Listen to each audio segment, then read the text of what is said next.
Good evening, everybody. Respected President Sam, Dr. Avinash Bhosle, sir, Dr. Rajesh Tagadpalli, sir, then Vice President-elect Sam, Dr. sir, then Treasurer, Dr. Sachin Chandorkar, then Newsletter Sam, Dr. Shilpa Divaskar. Today's invited esteemed chairperson, the President-elect of ISA National, Dr. Meenakshi Sundaram, sir, and respected Dr. Anjali Bure, madam. She is a past Vice President National. All invited faculty, Dr. Umesh Ramtani, Dr. Praveen Chauhan, Dr. Neha Pense, Dr. Shraddha Bhilkar, Dr. Milind Porser, Dr. Shubhangi Pawar, Dr. Kiran Janve, and Dr. Archana Vajekar.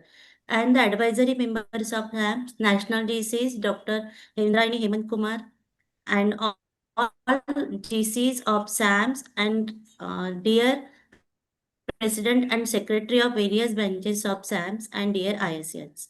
Today, I welcome you in the SAMS curriculum, that is a speak openly and debate honestly.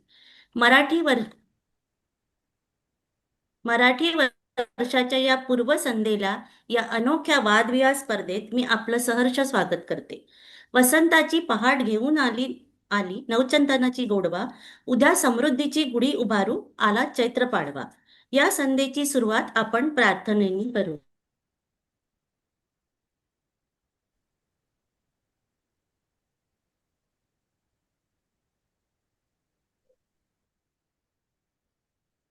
Sheetal,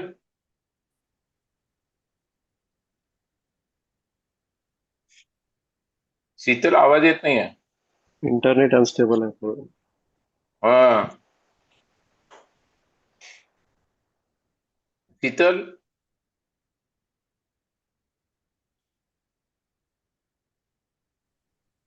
Sheetal madam unmute करा तुम्हाला. शीतल,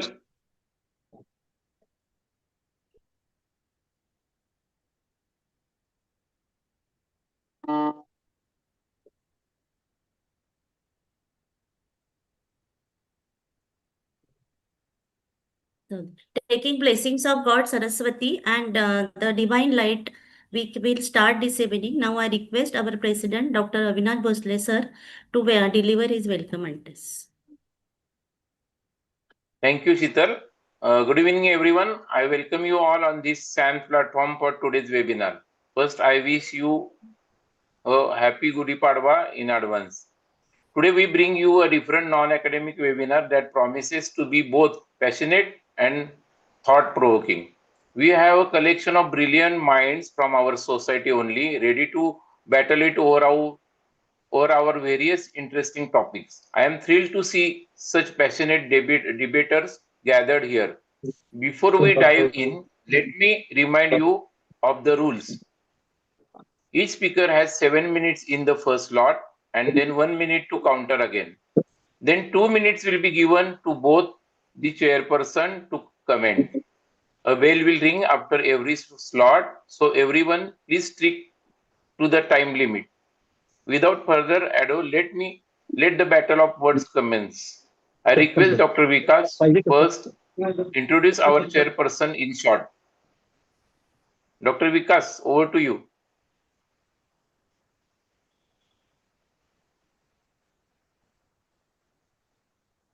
Vikas, are you there?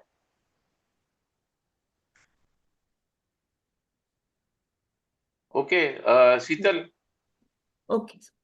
It's my immense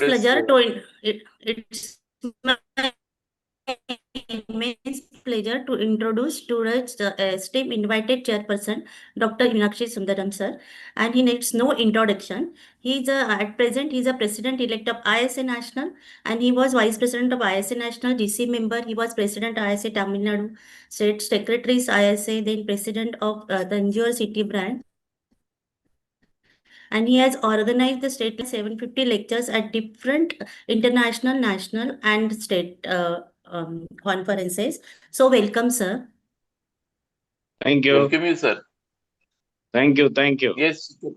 Oh, now it's my again I honor to introduce the next chairperson, Dr. Anjali Bhure Madam, and she is a past vice president of ISA National. She is at present she is professor and head of the department of NKP Salve Institute of Medical Science, and she is 33 years of experience in teaching faculty. She has faculty at various national and international conferences, and she has various publication also. She won the Best Branch Award when she was president of ISA Nagpur City branch, and she received many awards like Srimati Sushila Sate Academic Excellence Award in 2071. Welcome, madam. Hello. Welcome, ma'am. Thank you, Sheetal. Thank you, Dr. Bhosle. Now we will proceed our first debate. So now I request Dr. Rajesh Takadepalli sir to introduce our first debater, both Dr. Umesh Ramtani and Dr. Praveen Chapman.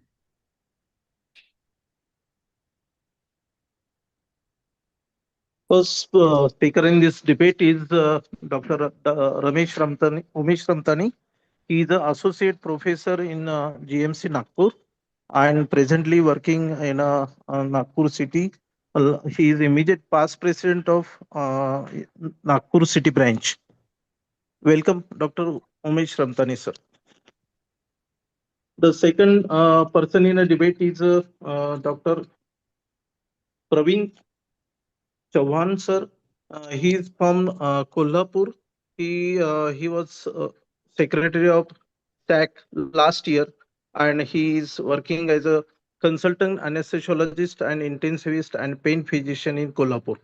Thank you. So we will start with our first debate. That is AI in anesthesia. Is it a threat or opportunity? Now I request our first debater, Dr. Praveen Chauhan sir, to proceed. So it is very important to time limit is very important. So we will get 7 minutes for your presentation and 1 minute for rebuttal. Dr. Praveen. Yes, ma'am. Webinar. Good evening, everyone. Is my PPTs visible to everyone? Yes. Yes.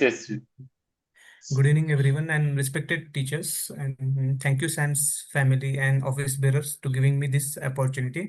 Right now, my topic is AI in anesthesiology. So, before proceeding, I would like to imagine this is future of the anesthesia and future in the OT. It's a small video.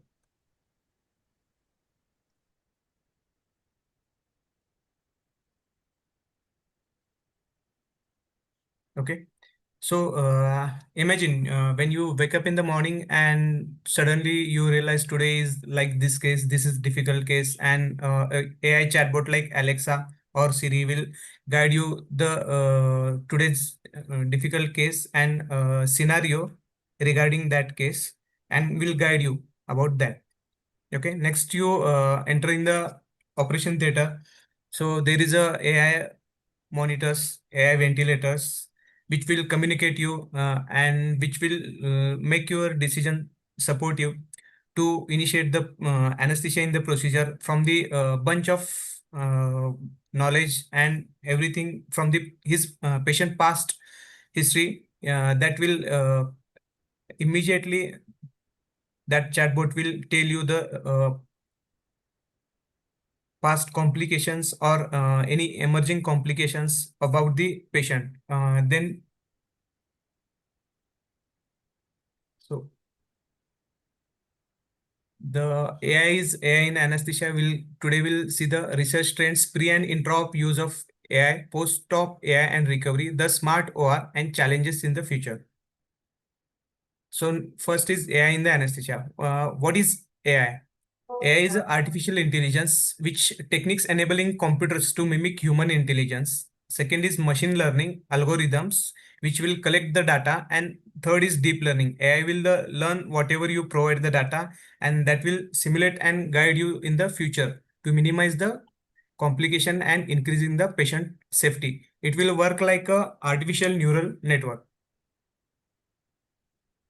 So what is first is supervised learning. So AI will act like your junior resident. It will supervise you and learn from the data provided by you. it will store that data and it will collectively give you that data in the whenever you need, because the from the like we have to manage a difficult scenario in the OT. At that time, it will guide you.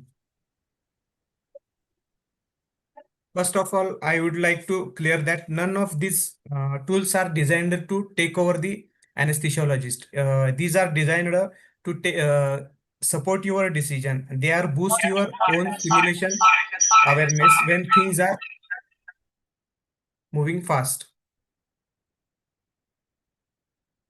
So basically it looks like this. You provide the data, it will analyze, it will calculate, and it will give you the good results and predict the future outcomes like hypoxia prevention index we are working. So next is unsupervised learning, algorithm that identify hidden patterns or structures within an unlabeled data set. It will analyze whole data which is not provided by us. It will analyze the whole database and it will provide you regarding the future complication or emerging of the new patient.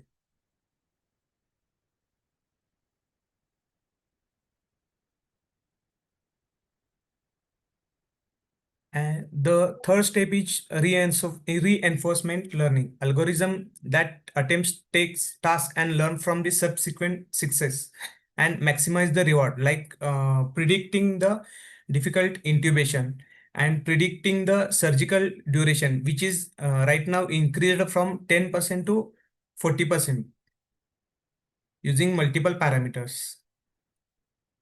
In future, this will looks like operation theater looks like this. This will support you, this will guide you, this will make you the comfortable in the complicated cases. This is Clepin.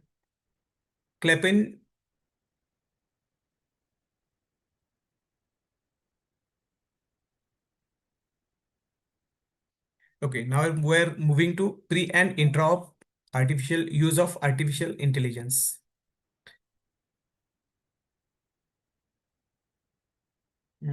This is video published by Nisora. They are right now using artificial intelligence in detecting the nerve bundles, giving the regional anesthesia using artificial intelligence. So perioperative journey using AI is a risk assessment and procedural planning. In intra-op, real-time monitoring and decision support. In the post-op, it is a recovery management and complication prediction, which will eventually guide the patient safety. So AI will do in the future automated ASA scoring. It will predict the risk and it will also help in a difficult airway prediction and managing the difficult airway. The smart OR or optimizing ecosystem, this will multiple monitors will guide you regarding the hypotension, preventing hypotension. In the future, we will use the artificial intelligence based automated syringe pump, which will immediately start when there is a hypotension going on, and that will start the NORAD or supportive drugs. Or also this will guide us to prevent hypoxia.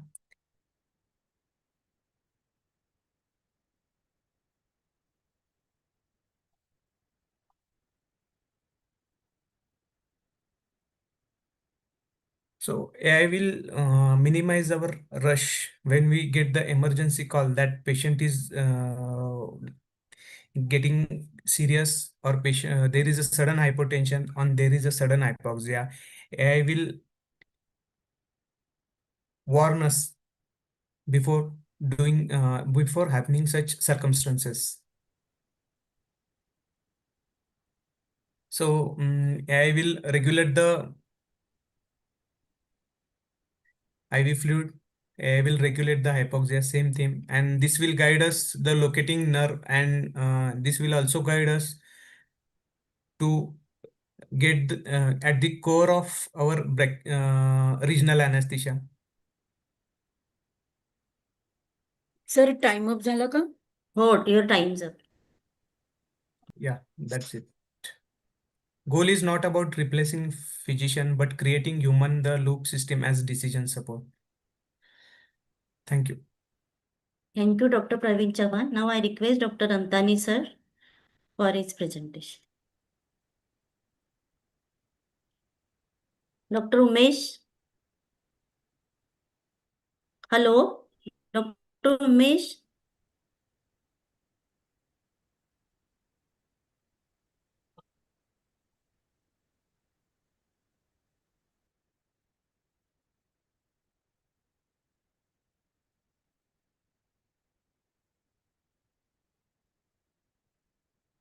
Should I stop my screen sharing, ma'am? Yes, Yeah. please.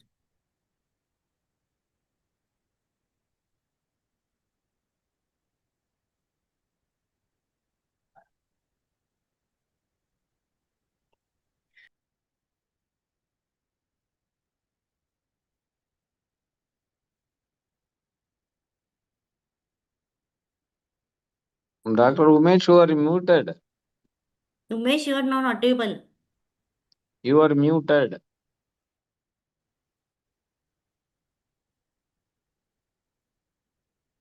Umesh sir.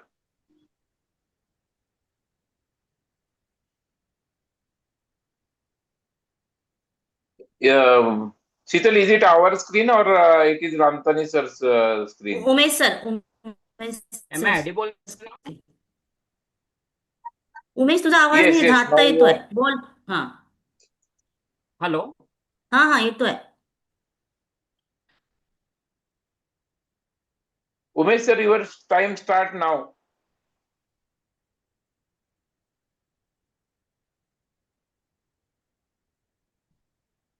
Am I audible now? yes Yes. Sorry. So my screen is visible now. yes you start. So good evening all. At the outset, I would like to thank SAM's office bearers for this opportunity to talk on this wonderful topic. So my able opponent highlighted about the AI benefits and how it is an opportunity. So, but the question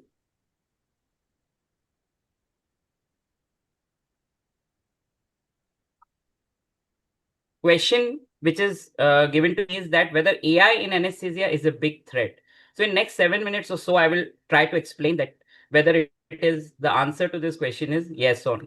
So basically, as my opponent explained, that what is actually the artificial intelligence. So the meaning, the definition itself tells that it is the capability of the computer to respond resembling the human intelligence. So when a human is facing a computer, a machine, a robot, basically he should look to this machine as a boss because he himself has created it.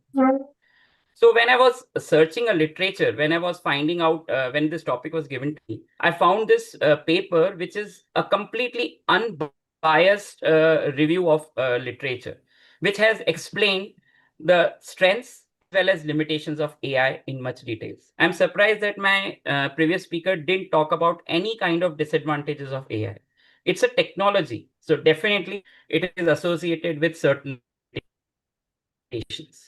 There are certain biases, there are certain ethical concerns, there are certain issues with over dependence, over reliance, and certain side effects like AI hallucinations, which I will explain in my future slides. So basically, I'm also not here to neglect or to discourage the use of AI because we are already surrounded by gadgets, machineries, and so many technological advancements, and we need them.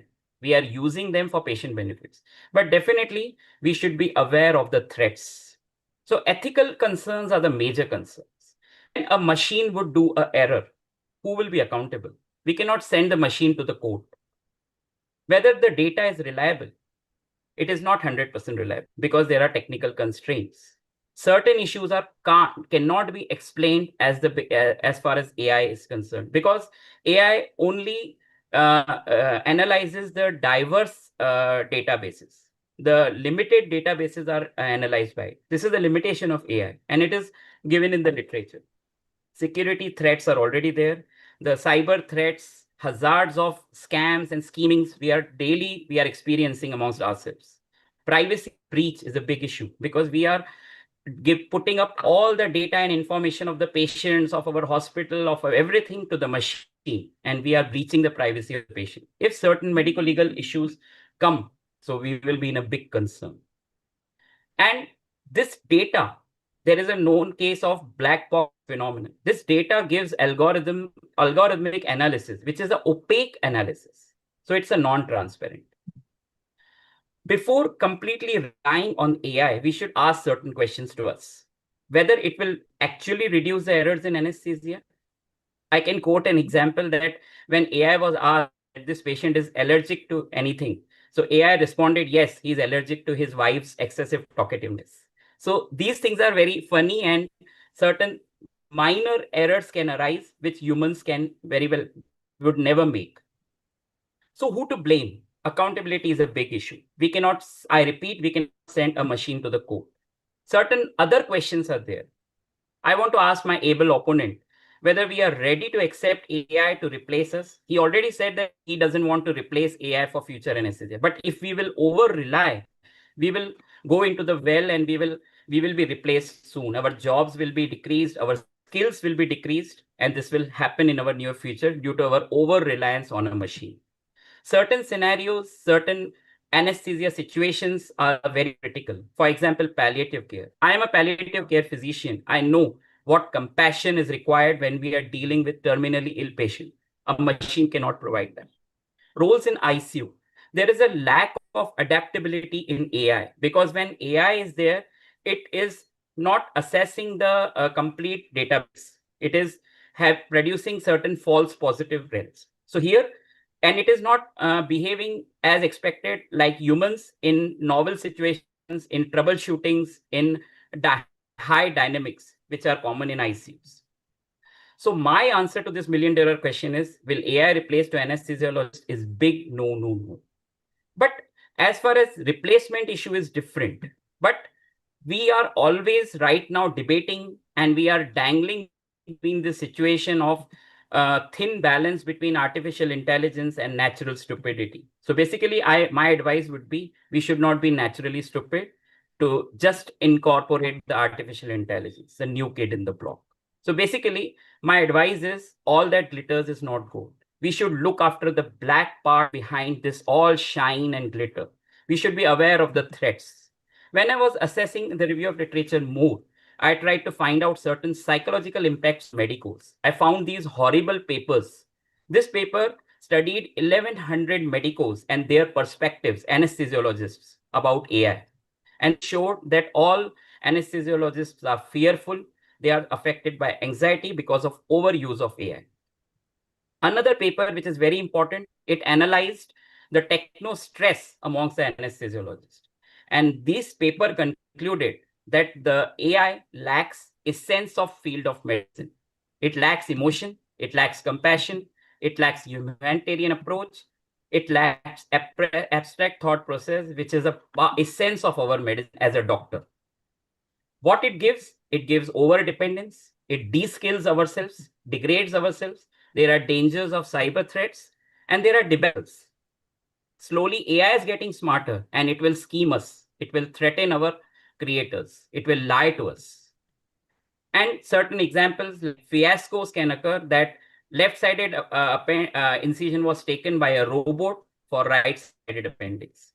And these surgeons are eating chips because they are waiting for a robot to nick the artery. But for anesthesia, this much time will also be not available for us. If some troubleshooting arises, hypoxia sets in, cannot intubate situation sets in, we will not get the time even to eat the chips. So my answer to this is that yes, it's a big threat. And before surrendering to the AI, we should understand that we should not be slave to the technology. Rather, we should be masters of the technology and controllers of the technology. We are the multitaskers. So of course, AI is an opportunity, but associated with lot many threats. Thank you. Thanks, sir. Thank you. Now I request Dr. Praveen Chauhan sir to rebuttal for 1 minute. Definitely, ma'am. Sir, there is a chat GPT in your mobile. Is there chat GPT in your mobile, Umesh sir? No, right now I have not done. So first of all, I'll clear that none of these tools are designed to take over. It will support and guide us our decision. Yeah, definitely. I will partially agree with you that it is a big threat. There is a complication, but eventually it will self-learn and it will take over the other concerns. And it is like a, using double-edged sword. AI is a double-edged sword. It depends upon how we use the AI. And AI is also good when anesthetic is more comfortable and more happy, when there is a good assistant with you when you are managing a difficult case. AI is like that. It is your junior assistant. It will learn from you and it will guide you. Okay, thank you. Your time is up. Dr. Ramtani? Definitely, and please believe I still don't have that chat GPT in my mobile. But irrespective of usage of chat GPT, I want to stress upon here that if we would have been in the different profession, for example, some technical professions, we would have been engineers, or we would have been some business people or finance people, somehow this debate would have concluded differently. But here in anesthesia practice, we are tackling with very critical issues. We are playing with life. We are dealing with certain different challenges. We require a certain X factor amongst us to manage the patients. So for that, AI is definitely having more limitations. Rather, it is demanding more anesthesiology oversight to deal with its limitations. So of course, it can assist us and behave like a junior, but definitely there are threats around surrounding us, and technology somehow can overpower us and overshadow us, which can affect our economy, our finances, our jobs, and our mental psychology, which will be out of control someday. I may imagine that worrisome scenarios. So we should be vigilant enough to handle those threats. That's it. Thank you. Thank you, Dr. Thank you. Ramtani. Now I request our chairperson to give Dr. their Bhure, ma'am. valuable inputs on this topic. Meenakshi sir, please, your call, Yeah. sir, your senior. Actually, he wanted you to talk first, madam, because you are an inland person. Very So I first. cannot overrule Avinash Bhosle. Very He first. wanted you to talk. Right. Please do. Okay. First of all, I would like to thank the organizers for giving me and Meenakshi Sundaram sir opportunity to be part of this beautiful debate. And the topic being AI in anesthesia, threat or opportunity. So Dr. Umesh and Dr. Praveen, I must congratulate. It was a wonderful, all points taken throughout the perioperative care.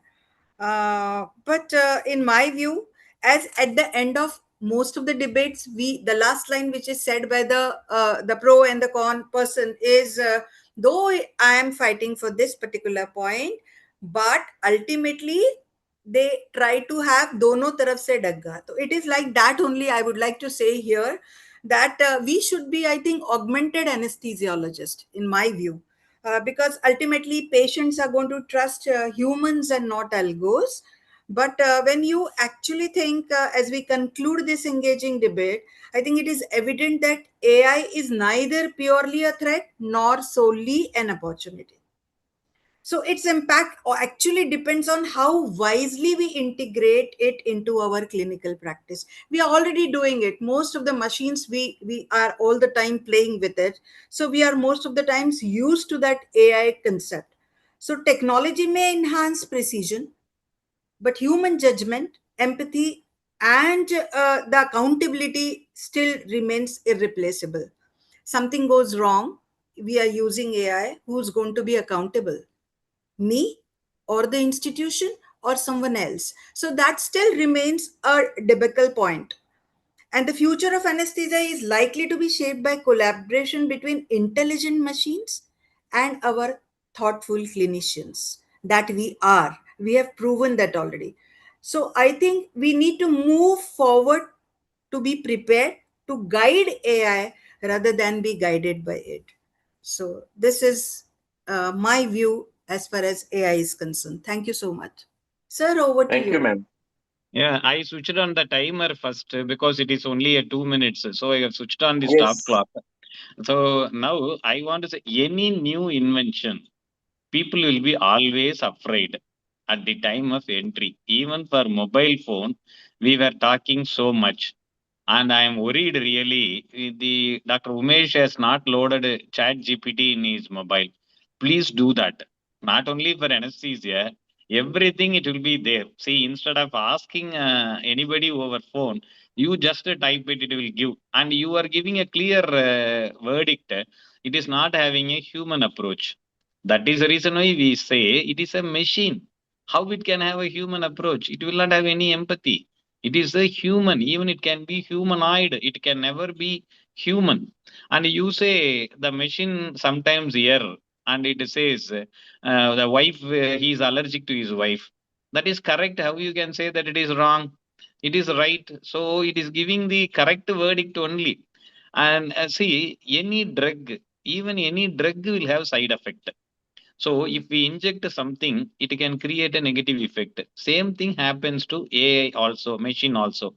It can give a wrong verdict. That is the reason why it is called artificial intelligence. And we are having natural intelligence, not natural stupidity. We are here to analyze. We are here to analyze. There are so many contradictory points in the research. We analyze. But whatever said and done, the machine can say you inject noradrenaline. Never replace human being, human intellect, because the brain is so powerful that it is worth 1,000 AI machines. But we are not using it, and we have tutored the machine to use it. So it is not a threat. Definitely, it is an adjunct. So it is 2 minutes. So I am stopping my dialogues. Thank you, Thank sir. you, Yes, sir. sir. Thank you. Thank you, sir. Thank you very much. Another advantage of this AI is it will give a decision without bias also. So let's move to the next debate. Yes, Sheetal.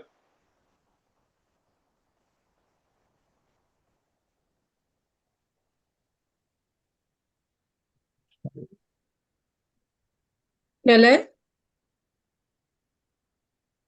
So next topic is second income source for anesthesiologists is a need of hour.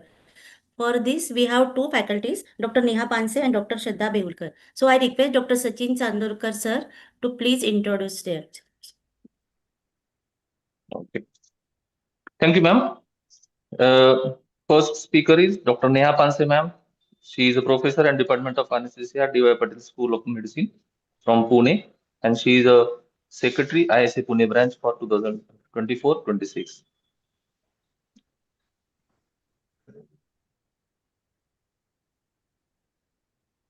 Yes, next. Next. हे माझं अटकते Next आज. Debate with Dr. Shraddha Naik, ma'am.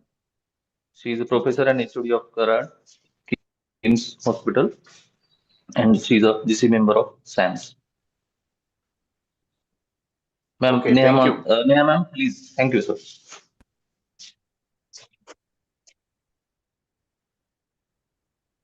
Is it visible, ma'am? Yes. Good evening, sir. Good evening, ma'am. And on of the outset, I would like to thank the SAMS office bearers and the entire organizing team for giving us this opportunity. To begin with, I'm in completely favor of the second income source for anesthesiologist. It is must in the today's hour. And I would like to introduce, like, first of all, anesthetist was like a supportive role in the perioperative physicians. But now we have come in front of the curtains, and apart from perioperative physicians, we are also having control over the pain. As I said, we are no longer behind the curtains and the intraoperative and post-operative care. Now the patients, even when they come for follow-up visits after the surgical procedures, they ask that we want to meet the वो दर्द वाले भूल वाले doctor जिनसे हमारा दर्द कम हुआ था. So we are gaining confidence in patients also and as well as in surgeons. As we all know, anesthesiology is a highly skilled branch, but the bitter truth is it is definitely a dependent one. We are always dependent on the surgeons and the hospital systems to gather our own patients. Actually, we don't have our own patients. We are sharing the patients with the surgeons and the hospitals. I would say hospitals because the ophthalmology centers, the hospital is planning whether they would call the anesthetist or not, or they'll keep it only on the paper for NABH and NAT purposes. What we have, there is an increase in uncertainty in the healthcare economics, because to cut down the cost, they also cut down the charges to be paid for the anesthetist, and hence they stop calling us. Then the diversification of income is definitely becoming essential, because the cost of living in the larger cities and metros is also increasing. So this is the need of the hour. Our sole dependence on one institute, one nursing home, or one surgeon is definitely risky, because we don't own the patient. We cannot get our own patient and ask the surgeon, please operate on this patient. This is my patient, because the patient comes from the surgeon and then we are called. For the institute and hospital, when the policy changes, contract termination, nowadays the government is also offering jobs only on the contract basis, contract for 44 days, 6 months, 11 months, and so. And once the contract is aborted, it can abruptly impact the practice and the income of the anesthesiologist. And the most important thing we have been discussing over months is the increased risk of our faculty and our branch on this medico-legal litigations are such a high-risk branch that we are definitely in trail of the medico-legal impact.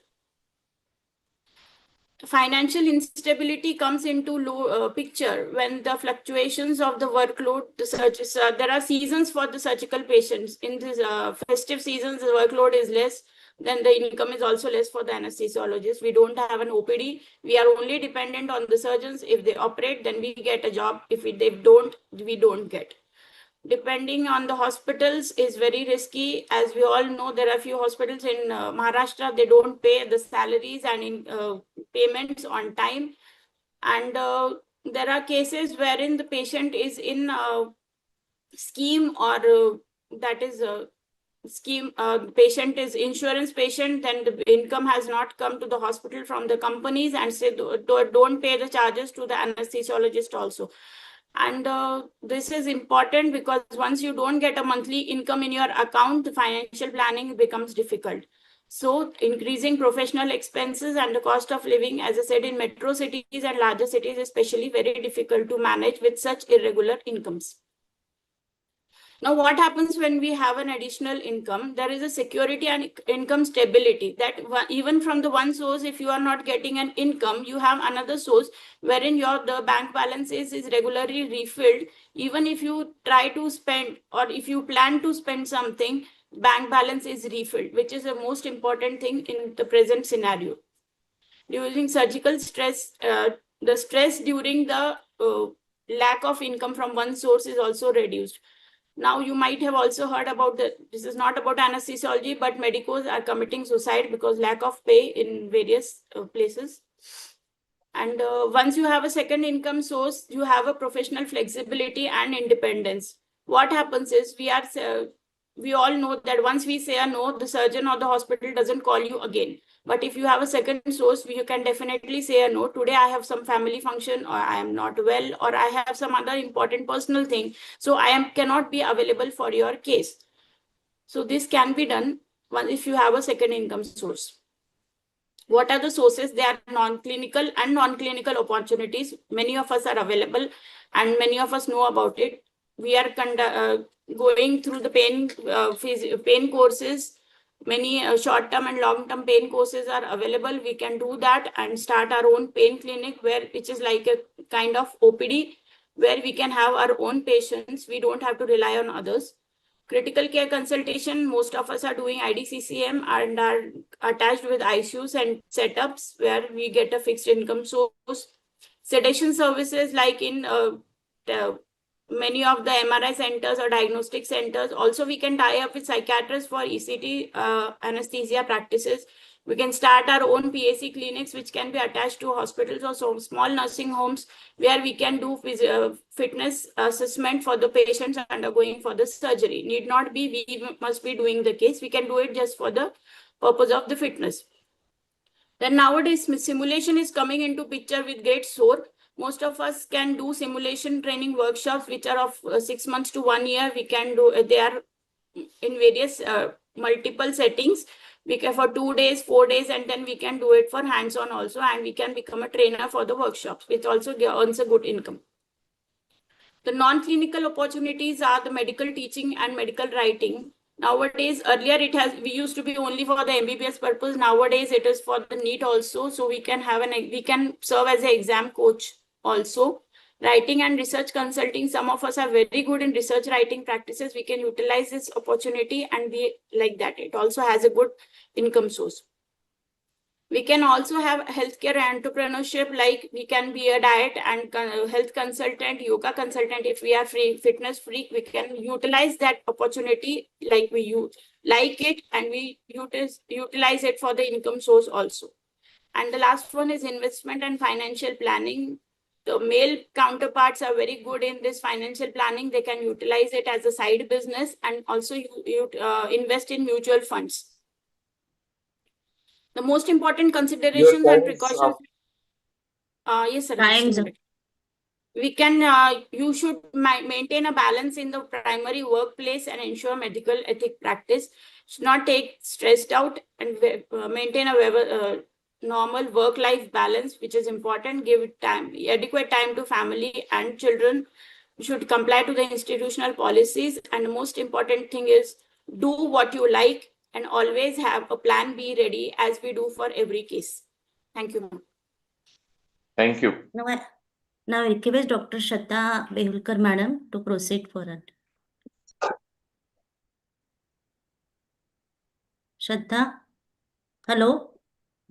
Yes, ma'am. Please share that. Can you see? Yes. Yes.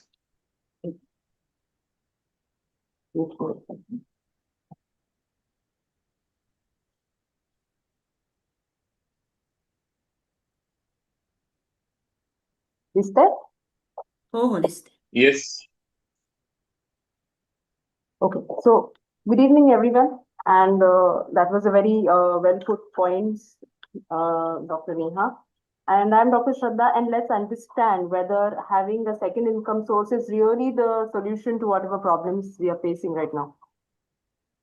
So over the next few minutes, we'll try to analyze what are the insecurities among the anesthesiologists, which is driving us towards having a second income source. And does it really help us take care of those insecurities? And if not, what are the other options with us? So let's go through. So why are we seeking a second source of income? Like Madam rightly said, that's a dependent branch, it's a dependent income, we are surgeon dependent. And we are relatively understressed, underpaid, more stressed. There's high responsibility. I guess Madam is very lucky because she seems to have a good visibility, but come to places like us, we really have a very low visibility over here. Financial anxiety, yes, given the rising costs of living and the education of children and our future and retirement and so on and so forth. And of course, professional vulnerability, because at one point of time, all of us start thinking whether we can continue with this much stress in life, or whether I can just, jump from OT to OT, from call to call. And what if I cannot earn in the same pace later in life? Having said all this, is shifting the focus to other source of income really the solution? Now, given the topic, what I assume is we are finding a second source of income, which is supposed to be parallel and not replacing anesthesiology as such. So the first thing, most of us would agree and keep saying that ours is an underpaid branch, and as much time as we devote, we get paid less relatively. Yes, I absolutely agree. That's the truth. But my question to you is, what is the basic investment you need to start your new anesthesia setup? Just a few thousands maybe. So understand that although we are a relatively underpaid branch, yes, but ours is also a low investment branch, and money saved is always money earned. So the next point is that, yes, we are always stressed. fatigue, there is a lot of burnout, there is barely any work-life balance because of our unpredictable schedules. Agreed. But what is our solution to this stress and volatility that we are facing? A second income source. So let's go through. First and foremost, the number of other options of second income source that Madam discussed, like setting up a pain clinic, or let's say a PSC, or some consultations in the ICU, and so on and so forth. I just want to ask her one question, that how can these be the second source of income? They are, I think, very well in the spectrum of our core clinical knowledge as an anesthesiologist. So as much as we can induce cases and rub them, so also we can go to the ICUs and take consultation, put central lines, and do a PSC, will start our OPD. So these I don't consider as second source of income. Few second sources that we usually think of is starting a small business setup or something. If you think that is easier on your stressful life, think about it again. There's so much in the algorithm, from licensing to permits and whatnot. People in the semi-urban and rural areas, like from where I belong, always think of something like farming because they have land back home. So understand that it takes a lot of effort to bring up a harvest, and just a wrong monsoon to ruin it all and stress you out. And stock and trading, I don't think there is anything more stressful and volatile than this on the entire planet. So what are we trying to achieve when we are thinking of having a second source of income? Financial stability, yes, in the long run, which will give us some mental peace and in turn some health and longevity. But are we actually able to achieve it, given that we are having plans B and C and D? So what are we actually landing up doing? We go to the OT, take the usual stress that we are already taking. Then there is some business algorithm running at the back of your mind and you're trying to deal with it and sustain it. And then you're looking in your mobiles whether the share market is crashing and whether the money that you have invested is growing or actually, failing. So in the gist of all this handled together, it only lands up in more stress, more fatigue, more burnout, and eventually taking a toll on our health.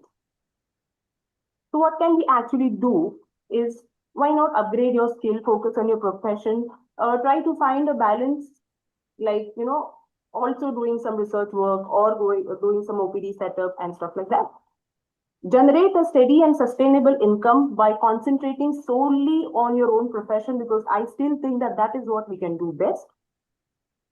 Now we can always distribute our hard-earned money smartly and invest it in various sectors, which will give you good returns and secure your future on various sectors, like, let's say, retirement or your children's planning or whatever. And whatever time you have, spare time you get, you focus it towards your health, cultivate some hobbies, spend time with families. I don't understand, by doing 2 or 3 incomes at a time, how are we going to spend time with our families and spare free time and have a balanced lifestyle. So understand that our profession solely depends on precision, beat to beat, anticipation of event, constant vigilance, because anything can go wrong in minutes and a rapid response is required. So when in OR, I purely feel that this is what your mind and eyes should be monitoring, and not something like this. So safe anesthesia always demands undivided attention towards the patient. You cannot be thinking of any plans B and C in your mind when you're with your patient. So of course we are the masters of multitasking, but this is the multitasking that we are supposed to do and not this. So my take-home message is simple. Unless you have exceptional skills like him, just stick to our profession, focus fully on it, try to upgrade your skills, and do what you are meant to do the best, and the wealth shall follow. Understand that we have only one life. Let's not spend it on just earning more and more money. Thank you so much. Thank you, ma'am. Now I request Neha. Hello, Neha. Hello, ma'am. Yes, Shraddha, definitely it was great listening to you, but the second source of income, I would say that it is do whatever you like and what are the interests you put it into use to earn a second source of income. Anesthetist doing a farming is definitely not legitimate and it is not expected, but he can definitely help his households to put the farm income to use, how to put it to a better use, which can be thought of in an educated person can think of it in a better using AI also, as we heard in this. The other thing is, I said that you have to do the second source of income, balancing the primary workplace. You have to practice ethically, and you have to keep all your emotions and everything aside. You cannot have a fight with the primary employer and no, I am going for a second source of income.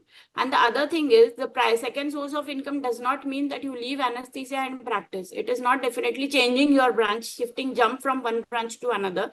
Definitely, we have put in those many years to earn this much. So we cannot shift over to the branch. But the only thing is, sticking to one institute or one hospital or one surgeon may not serve. Like my personal experience, we are not paid for 7 to 8 months. We cannot just stay on serving in one institute and then depending on that salary to do whatever. In such a case, Thank we you, cannot Neha. also invest also. Your time's up. Thank you, ma'am. Dr. Shraddha? Yeah, ma'am, I agree. So what we can do in this case is balance out a job which will pay you a steady income, or you can have attachment to 2 or 3 hospitals.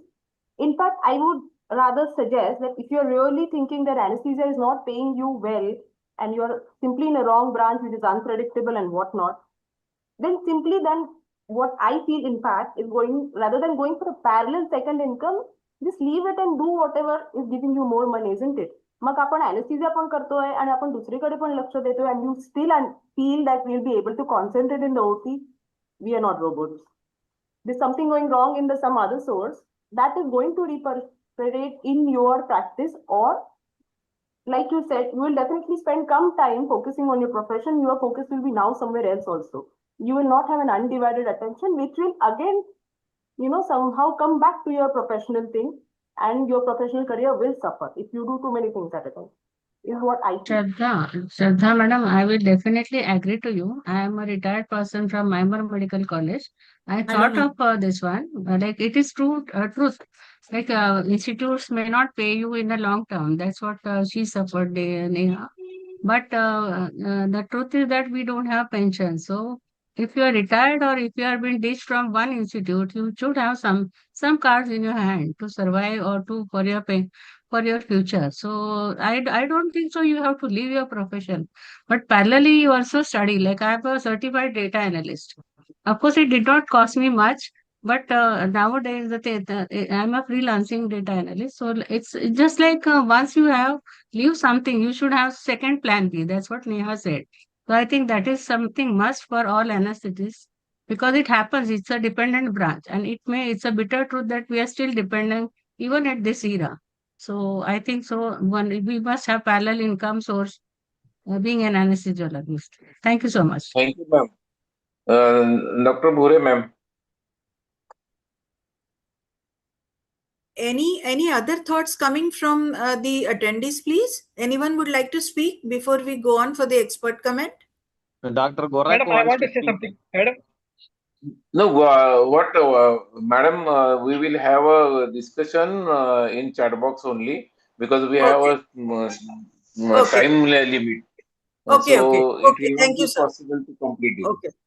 Yes. Okay. You can give your suggestion, reply, or your inputs in chat box only. Okay. Thank you, sir. I request So I all think, yeah, this was indeed a very thought-provoking debate, and there are so many options coming through this topic. And I think discussion will extend beyond finances to professional sustainability. How do we sustain it, and evolving our career expectations also. I think it will be an independent decision what one wants to do. Whether you want to pursue your career, which is so very close to your heart, and suppose if the situation is such that you are retired or something else is needed, some kind of financial crisis rises, then you can have a second option and that will be really beneficial to you. But it also depends upon whether you want to make utilization of your hobbies. Various hobbies can also be there. Second income source may offer stability and growth, definitely, yet our primary commitment to our patient care remains immortal.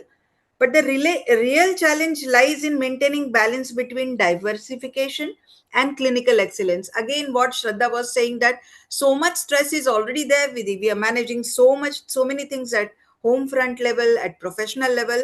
And on top of that, if we are ready to take up that challenge in the second income group, that is our option. But definitely some kind of financial help through your hobbies, or through some, like you want to have some setup in shares or some kind of knowledge.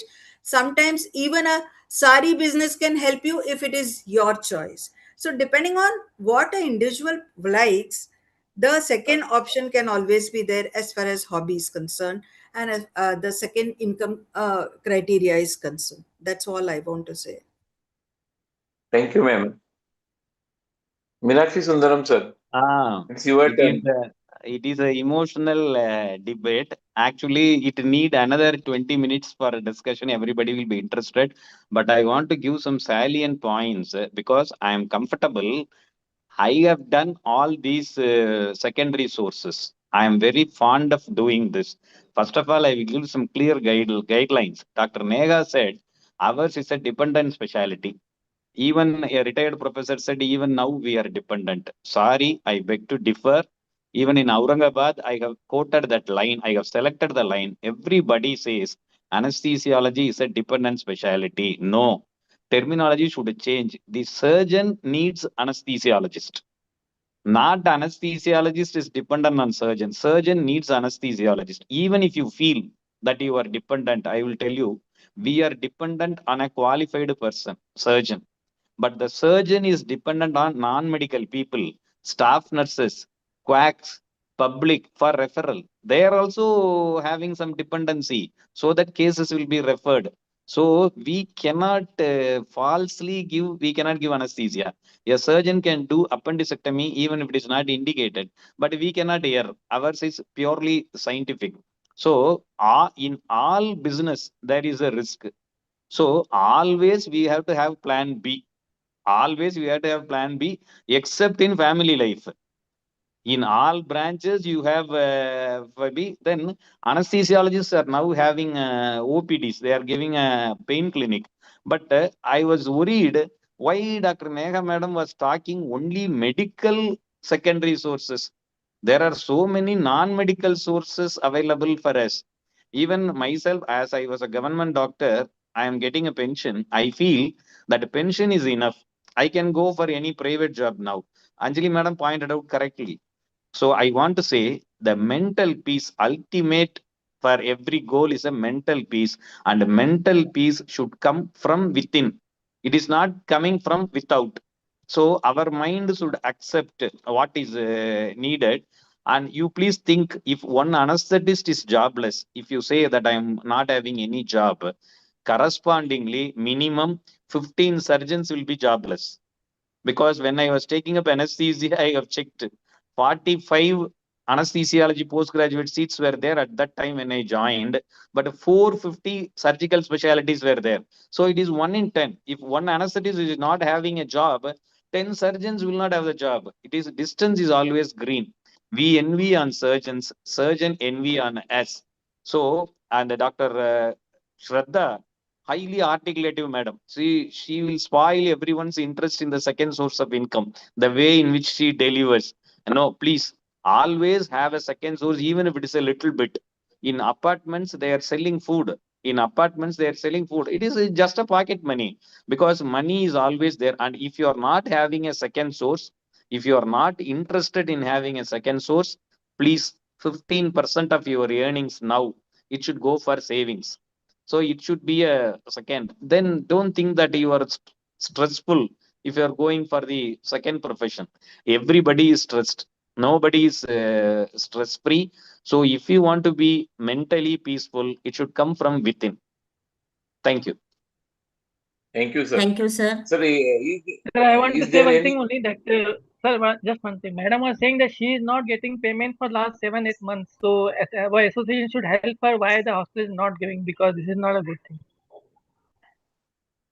This is a don't take it personally. It is a debate. So please don't take it personally. Thank you. No, Thank you very it is much. only exchange of thoughts. It is only exchange of thoughts, sir. Yeah. People have to pick up whatever they want. That is the idea of Yes. pro and con. Yes. Hello. Next debate. Our third Sheetal ma'am. hello. Yes, sir.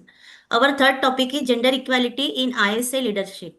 To debate on this topic, we have two faculties. First, it is very our own Dr. Milind Paul sir and Dr. Shubhangi Pawar. I request Dr. Shilpa Tivaskar madam to kindly introduce them. Yeah, thank you, Dr. Sheetal. It gives immense pleasure to introduce none other than Dr. Milind Paul sir. Sir is our past president of SAMS and at present advisory board committee member of SAMS.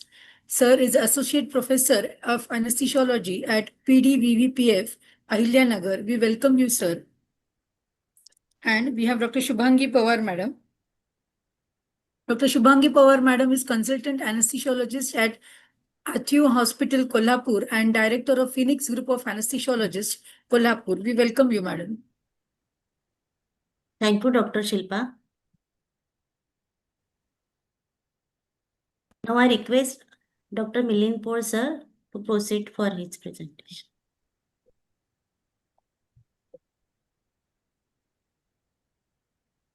Paul sir, hello. Am I audible? Yes, sir. Yes, sir. Yes, You are yes. audible.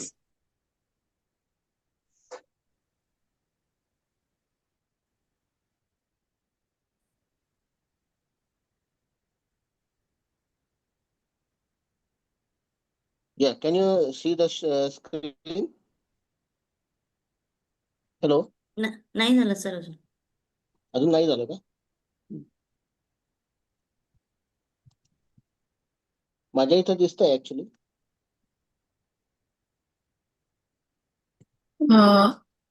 Mug stop share करून परत share करा.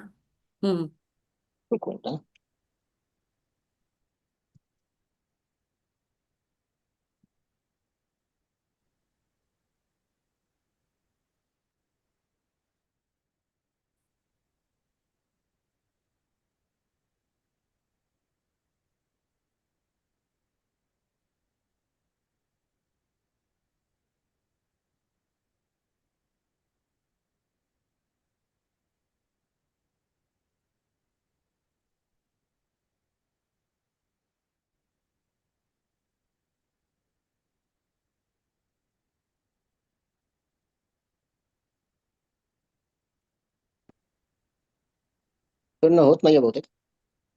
व्हॉट्सअपवर share करताय का आमच्यापैकी कोणाकडे? माझ्याकडे थांब बघते. शीतल मॅडम. शीतलकडे share करा. हो. आता हे मला माझं बंद करावं लागेल ना? बंदच आहे तुझं. नाही त्याचे मी ओपन केलंय. ते कसं बंद करू? ते राहू दे ते बाजूला. आदित्य कोणाचं असल्यामुळे कदाचित होत नसेल. आदित्य share करा, कोणाचं आहे sir. का? आधीचा स्क्रीन कोणाचा चालू आहे का? नाहीये कोणाचं चालू सर.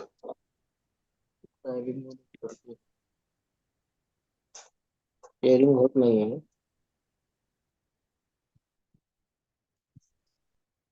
हे बंद करावं लागेल का मला ओपन केलेलं? ओपन केलेलं बंद करून सरांनी पाठवलेलं शेअर कर परत स्क्रीन ओपन करून. शीतल मॅडम तुमच्याकडनं होत असेल तर शेअर करा म्हणजे मग. हो एक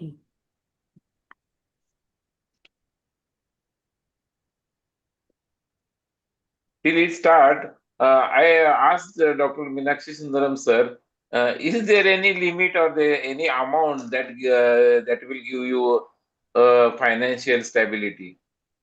Because we are looking for the second source of income. Yeah, when we are diverting. It differs from individual to individual. At the age of 40, I thought if all my requirements, basic requirement means a car, house, if it is fulfilled, 2 lakhs is enough for me, I thought. But now even I feel that 2 lakhs will be luxury. But some people are there. The famous poet Kannadasan, whom I am fond of very much, he used to say, I was interested in getting 20,000 per month, I got it. Then 2 lakhs per month, I got it. Then 20 lakhs per month, I got it. But now I am thinking of printing currencies. So that means he is greedy. So it should come from within. If you feel that your sense you are having a sense of satisfaction, we can stop. So we cannot put a guideline for that. I think Melin Poll has come up. Yes. It's always, sir, dil mange more. So it is not a limit. Even sir me no share limit. करते sir Yes, तुम्ही yes. तुम्ही next म्हणाल Yes, what yes. Sheetal Dalal speaks, I cannot understand. I think I am the only one who cannot understand what is going on for the past 3 minutes. It's good, sir. Then you will also. I will be talking in Tamil then. Sir start कर Yeah. Sundaram sir, you come Good evening, often to all. the Pune. You know Marathi, I think, little bit. Trying to follow. Yes, sir, please start. Your time start now. Yeah. I think you can understand Marathi. Yeah. Good evening, all. Please, now I'm starting my presentation. So, good evening, all respected chairpersons and my dear friends. I'm talking today on gender equality in ISA leadership. I'm talking pro. So, coming to the next slide. When I entered anesthesiology, it is told that anesthesiology is the branch for females. When I entered my department at Sassoon Hospital, my all department was of females. Only one lecturer who was male.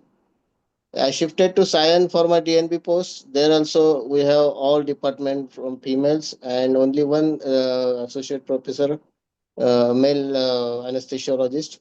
But there I saw that they are managing, all the females are managing the department very nicely, very efficiently, and they don't have any problem running the department. Then I came to private practice where I saw that most of the anesthesiologists are males. My city branch level, I saw the leaders of that time were all males, and very few female anesthesiologists were in our branch, or ours was a very small branch that level, that time. But in last 10 years, when I took the leadership at state level, MSc ISA, I attended the meetings and I saw that many of the female anesthesiologists are interested and they are eager to take leadership. At ISA National also, now the females are coming as a leader. Next slide, please.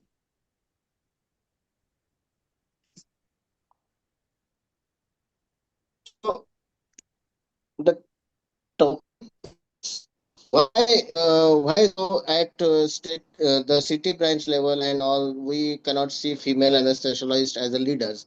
Is there any gender bias? I strongly say no. In fact, female anesthesiologists were offered leaderships, but maybe because of their commitments to own hospitals and practice, they were hesitating. Next slide, please. Next slide. Sheetal,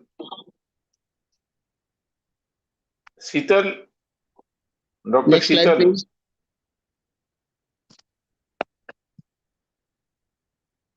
Sheetal, madam. Next slide, please. शीतल तुझी screen freeze झाली आहे doctor शीतल तुझी screen freeze झाली आहे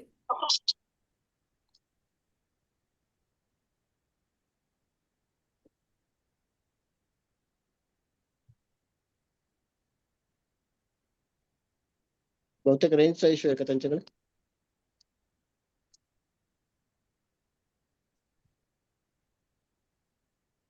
call करू का हा call कर I think she locked out रेंजचाच इश्यू असेल शिल्पा मॅडम तुमच्याकडे घेऊन टाका ना प्रेझेंटेशन तुम्ही शेअर करा विचारते शीतल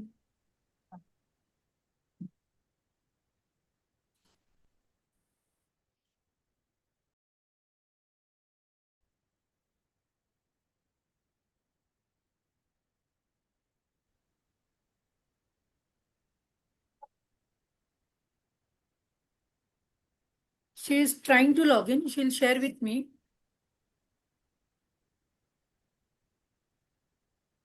Sir, if it is possible, can you continue without slides? Yeah, I'll try. Okay. Yeah. You can see on your laptop. Yes.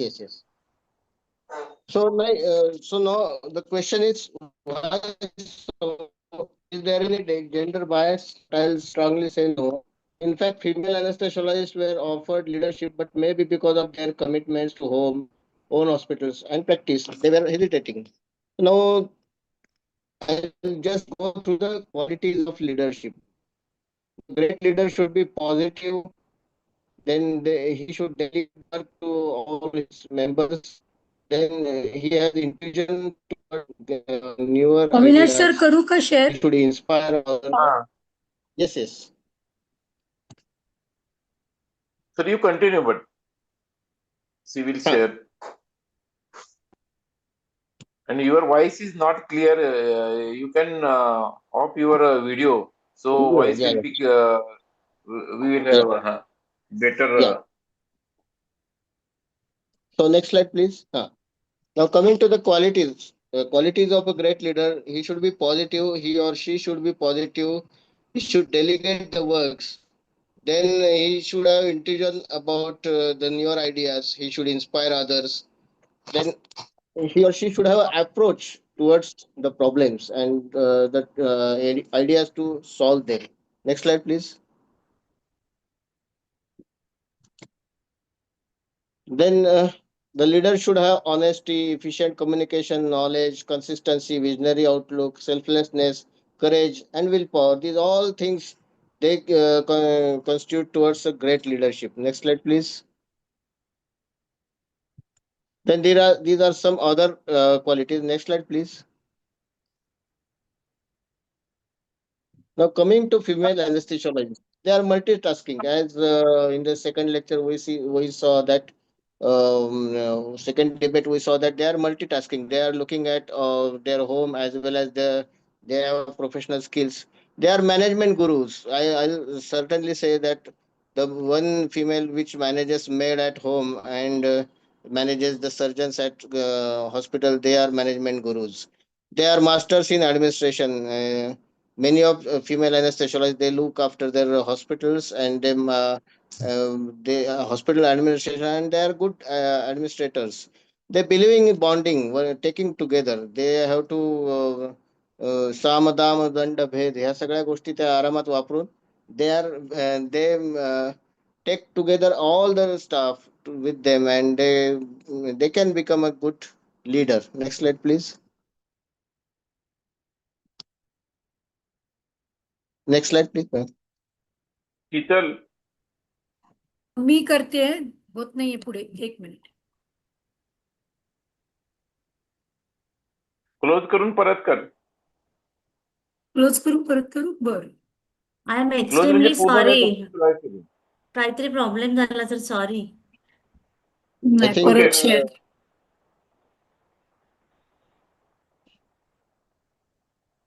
This is येतंय. the AI का disadvantage. This is. पहिलेपासून कराल sir. हा नाही, मला ना back, चालू झालं back, मागची स्लाइड द्या. मागची दे हा मागची स्लाइड द्या. Yeah.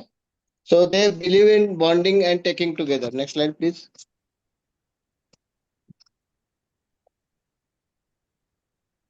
It's not moving, I think. मुने होते का बरं थांब मागे जाते परत No, you exit from the full screen. Shilpa? म्हणजे स्टॉप करू शेअरी No, no. Exit from the Pointer full slide screen. वर आणा ना. Pointer slide वर आणा. हा ओके आता करा. ओके हा. हा So gender equality. If you look about the worldwide females, or maybe anesthesiologists, or in other professions also, the females are taking highest positions, shouldering responsibilities, and getting appreciated. May it be politics, industries, or army.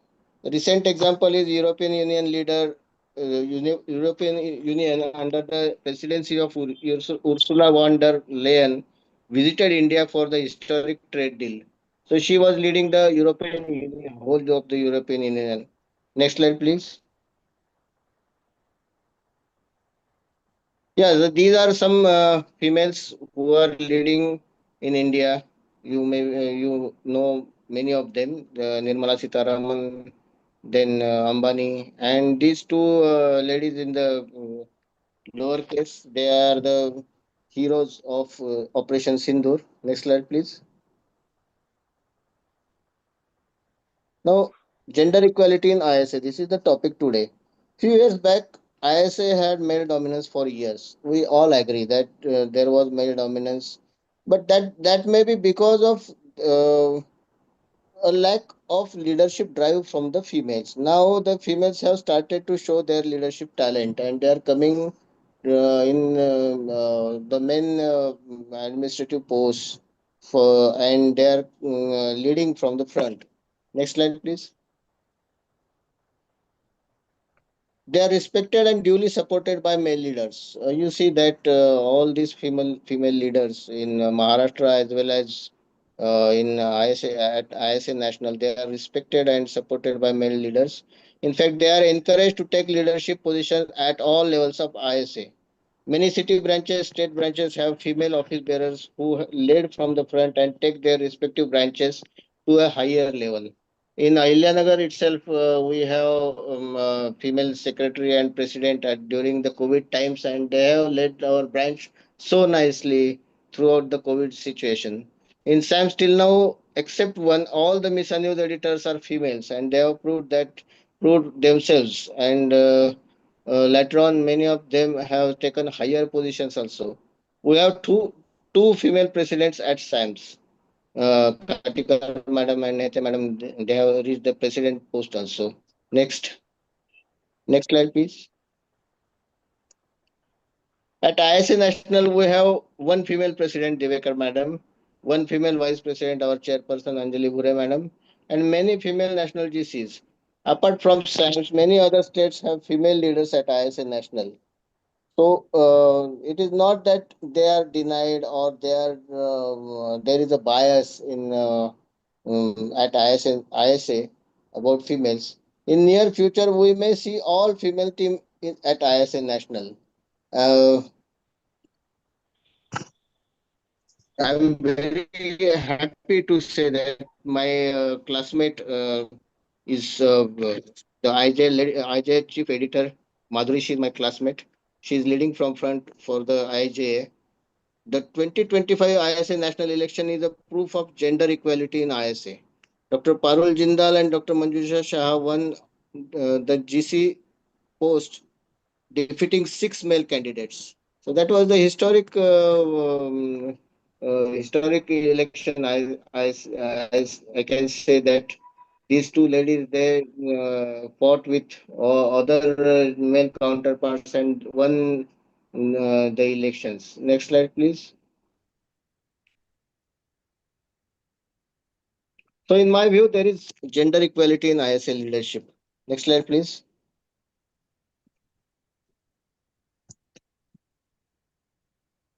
So for all my advice to all my female anesthesiologist friends that it is an opportunity to lead your branch, your state, your at ISA National, and even ISA National, you can become ISA National leader. This is an opportunity which is knocking at your door, but you should not say like that the tale. तुम्ही चिवताई चिवताई दार उघड म्हटल्यावर तुम्ही असं नाही म्हटलं पाहिजे की था माझ्या बाळाला आंघोळ घालू दे, था माझ्या बाळाला टीट लावू दे.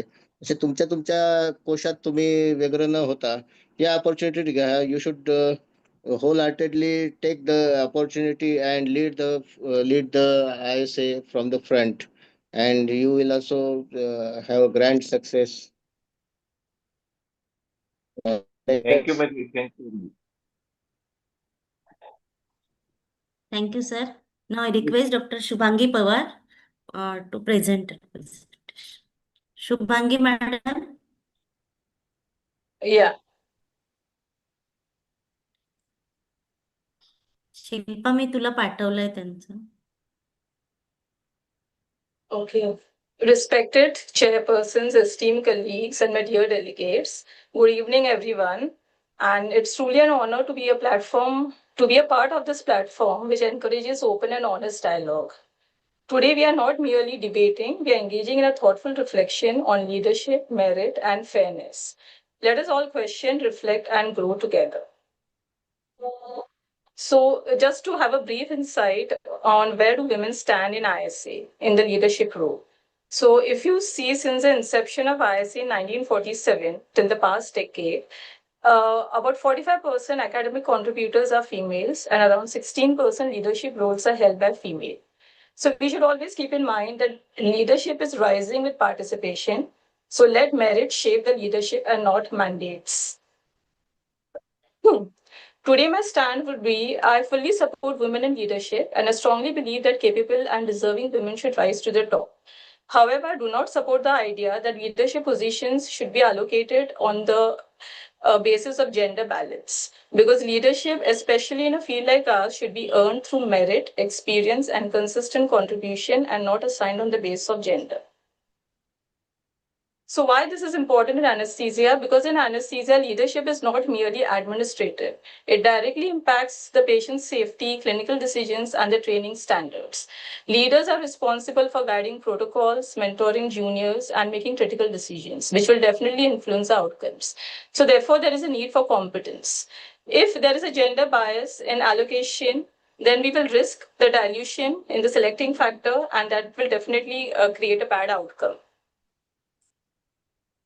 So how is this practice? If there is tokenism, now what is tokenism? Tokenism basically symbolic representation. If you start selecting individuals primarily to ensure just representation rather than pure merit, it will create a doubt. People will think, was a person selected for competence or for mere representation? This will definitely harm the credibility of the capable women leaders themselves. In trying to promote equality, we may unintentionally weaken the very recognition that deserving women have earned through merit.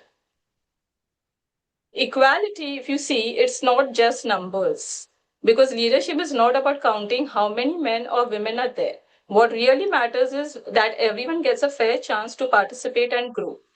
People make different choices. Not everyone chooses leadership roles. Some prefer clinical work and some may have personal priorities. Forcing numbers will not reflect this reality. Now, just to understand this reality concept, reality across the population is influenced by many factors. What is the experience of the individual? What is his exposure? What choices they make, the career breaks, aspirations. This all will define their skill, their competence, their confidence, and their decision making. Now, leadership evolves organically from this complex reality. It cannot be artificially fixed into numbers. If you do that, it will risk creating representation without any authenticity. So what should you do? The right thing should be, you should focus on building leaders. Instead of focusing on numbers, we should focus on developing capable leaders. Senior anesthesiologists should mentor and guide interested women to take up leadership roles. You should encourage participation of female anesthesiologists in conferences, committees, and academic activities. By providing equal opportunities and support, we will allow them to grow naturally. Let us build leaders through opportunity and not through mere preferences. How do we do it? As I said, this can be done by providing mentorship, offering flexible opportunities, recognizing contributions. This helps individuals grow into leadership roles naturally, because participation cannot be forced, it has to be nurtured. Now, something about empowerment and entitlement, just clear our concepts. Empowerment is like providing skills, support, and opportunities to earn success. Entitlement is expecting rewards and privileges without any effort. Empowerment builds capability and confidence, and entitlement merely creates a sense of deserve. And empowerment encourages hard work and growth, and entitlement focuses on demands and belief. Empowerment creates leaders, and entitlement creates positions. So what should we do? Empower yourself, don't entitle yourself, take responsibility, not just handouts. Earn your success, don't expect it. Leadership is earned by competence and not by preference. Don't make women eligible by preference, but inevitable by merit. In the end, I would say we worship women as goddesses of strength and resilience. So clearly, they do not need any preference to rise. They need the right opportunity and nurturing, and they have the strength to lead on their own merit. Thank you. Thank you, ma'am. Now I request Dr. Milind Paul sir to kindly take. Paul sir, hello. Yes. Yeah, I have already told that I'm saying that there is no gender bias. We are giving we are having equal opportunities to both female and male anesthesiologists at all levels, even including the city branch. And good example of that is a few years back we have WFS chairman Dr. Jenny K. Maslan. So she was the WFSA chairman. So she has reached that highest post of this anesthesiology leadership, and that's why I'm saying that all the females as well as the males have equal chance of getting leadership. And because of some reasons, females are not entering right now. There is a very few incoming in leadership at ISA National, but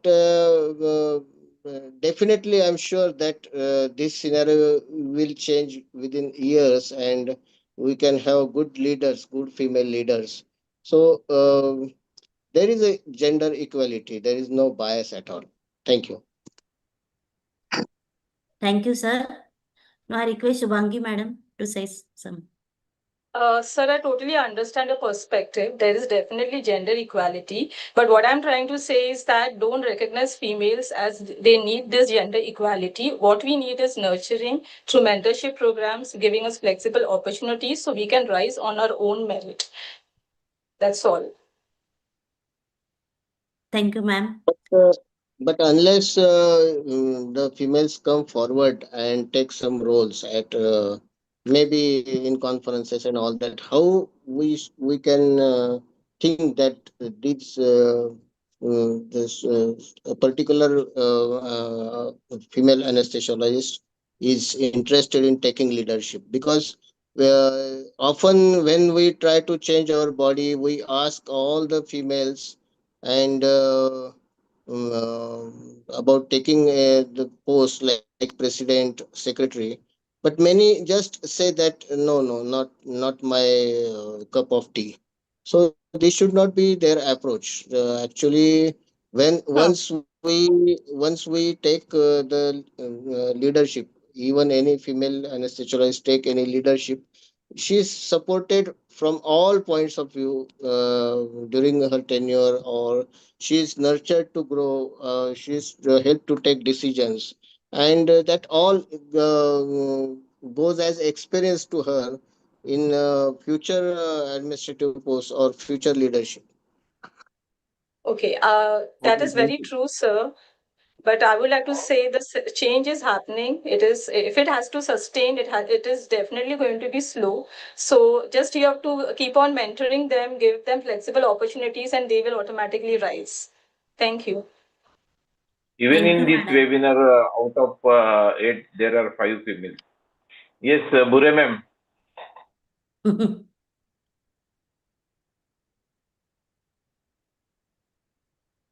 Bure madam. Hello? Yes. Yeah. This is regarding representation of females in ISA.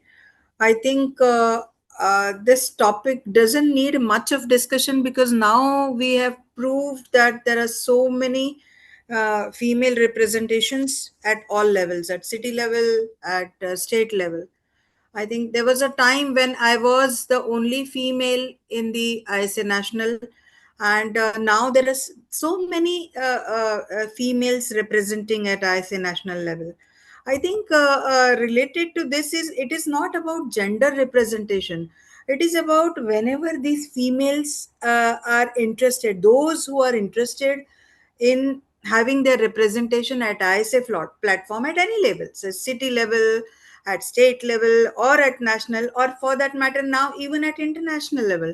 I think what we have to see is that we ensure opportunity, we recognize their talent and foster their growth in the ISA platform. And I think our responsibility is to mentor the upcoming junior girls who are coming, and mentoring them, supporting them, and creating pathways where the leadership is guided. It is by the capability and the commitment rather than by gender representation. That is what all we expect, I think. And we definitely are getting that support at all the platform levels in ISA front. So that's all I have to say. Meenakshi sir? Madam, Meenakshi sir. it is a wonderful debate, and I congratulate SAMS for selecting the speakers. That is, you have mentioned that pro and con.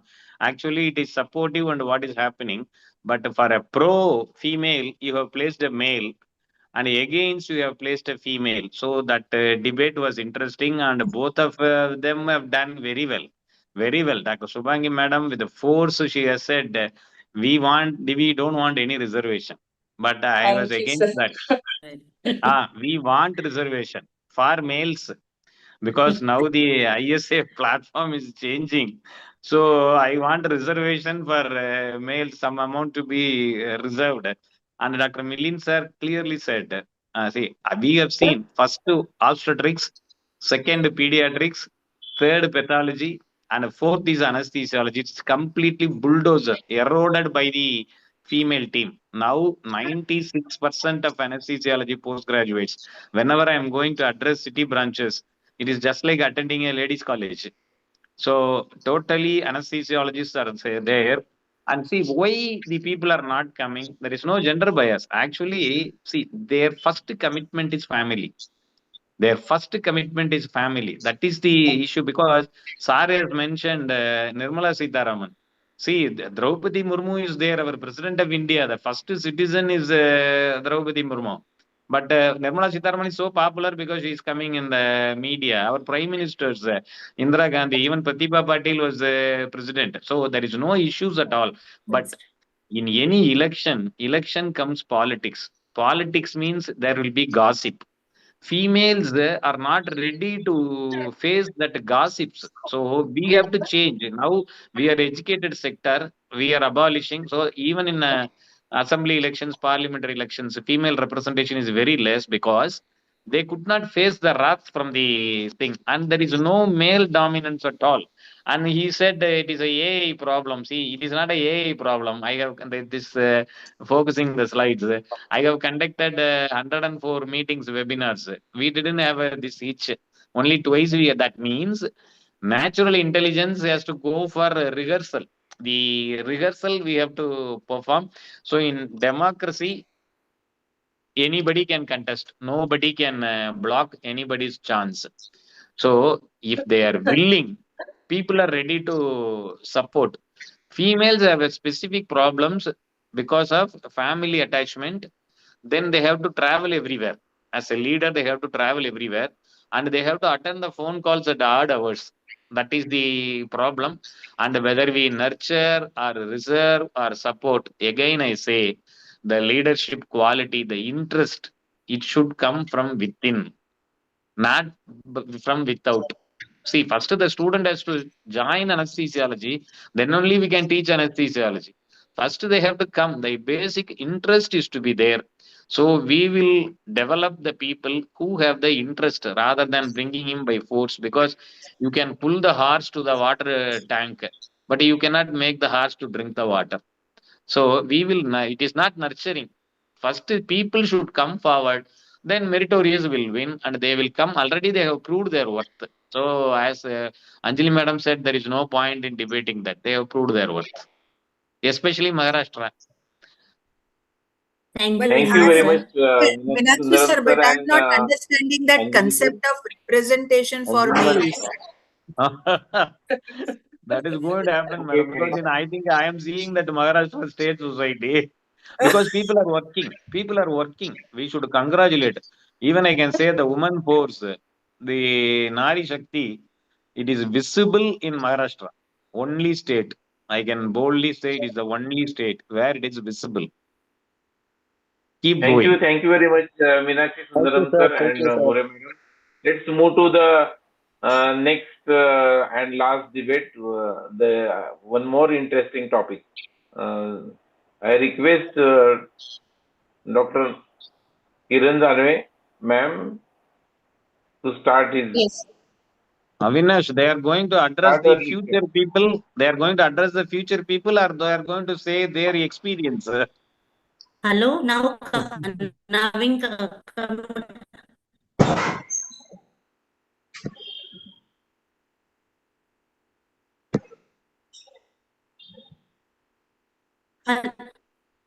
hello. Doctor Sheetal तुमचा आवाज तुटतोय. We are coming to our topic now. For this, with two eminent faculties. First is Dr. Kiran Janvi. She is Assistant Professor Department and at present.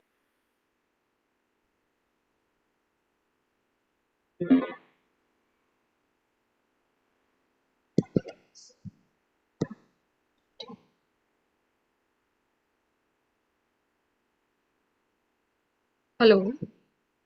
Good Yes, evening, Sheetal. everyone. Is my... Yeah. Hello. Are my slides visible? Yeah, Yes, it is visible yes. and you At the are outset, I would audible. like to thank SAMS for giving me this wonderful opportunity. Greetings to the chairpersons, respective chairpersons, and all the delegates present here. Today, my topic is medico spouse versus non-medico. Who is a better suitable option? Honestly, I am towards that a medico is a suitable option for another medico. Medicine is just not a profession. My slides are hanged, ma'am. Can I just log out and log in again? हो, स्लाइडवर Can click कर आणि मग forward कर. स्लाइडवर click करून बघा. Click कर आणि मग फॉरवर्ड पॉइंटर कर. ठेवून. तुमच्या पॉइंटर स्लाइडवर ठेवा तुमच्या pointer.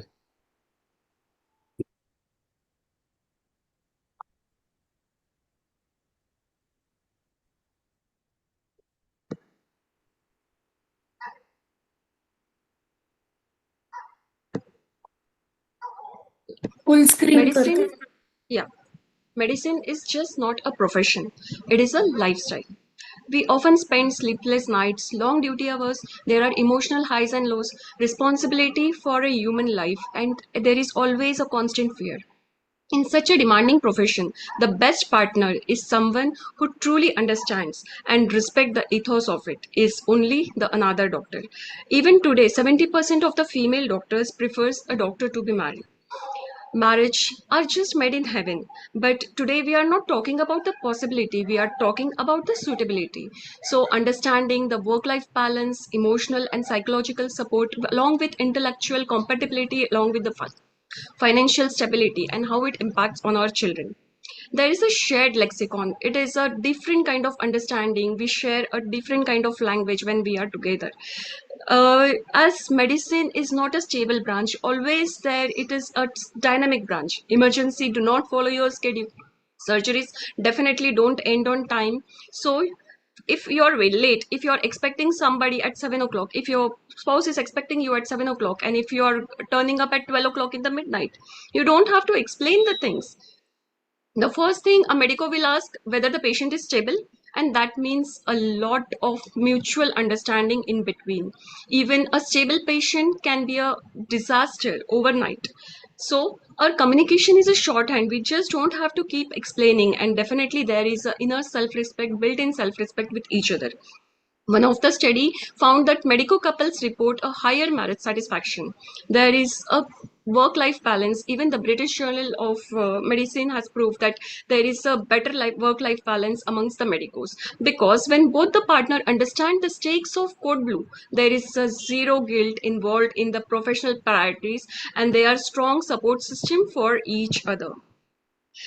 The medicos, they just fit in, and the medico with a non-medico, they just try to fit in. There lies a basic difference. For the outside world, we may seem as a chaos, but definitely we are a synchronized chaos. We aren't neglecting our relationship because we are too busy or we are busy, but we both know that we are there for a higher calling. We often experience ICU stress, being into the emergency branches. Patient loss is there, burnouts are there, and sometimes there are even events of self-doubt. At this time, we just don't need sympathy. What we need is a empathy, the one who understands what is beyond sticking up at the ventilator at 3 o'clock. This emotional weight only a medico can understand. The emotional connection is very rare, and it is the basis of foundation of a very powerful bond. And in fact, it is stated that health partners report a better work-life integration overall.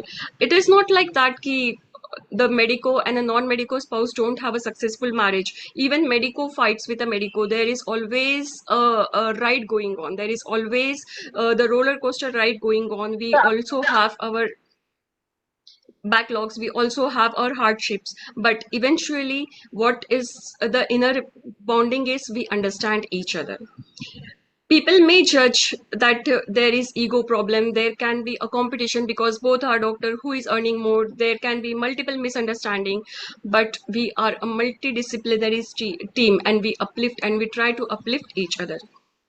It is the American Association of Medical Colleges had stated it is not about the personality. It is always about it is not about the profession. It is always about your personality, the way you see, the way you outlook.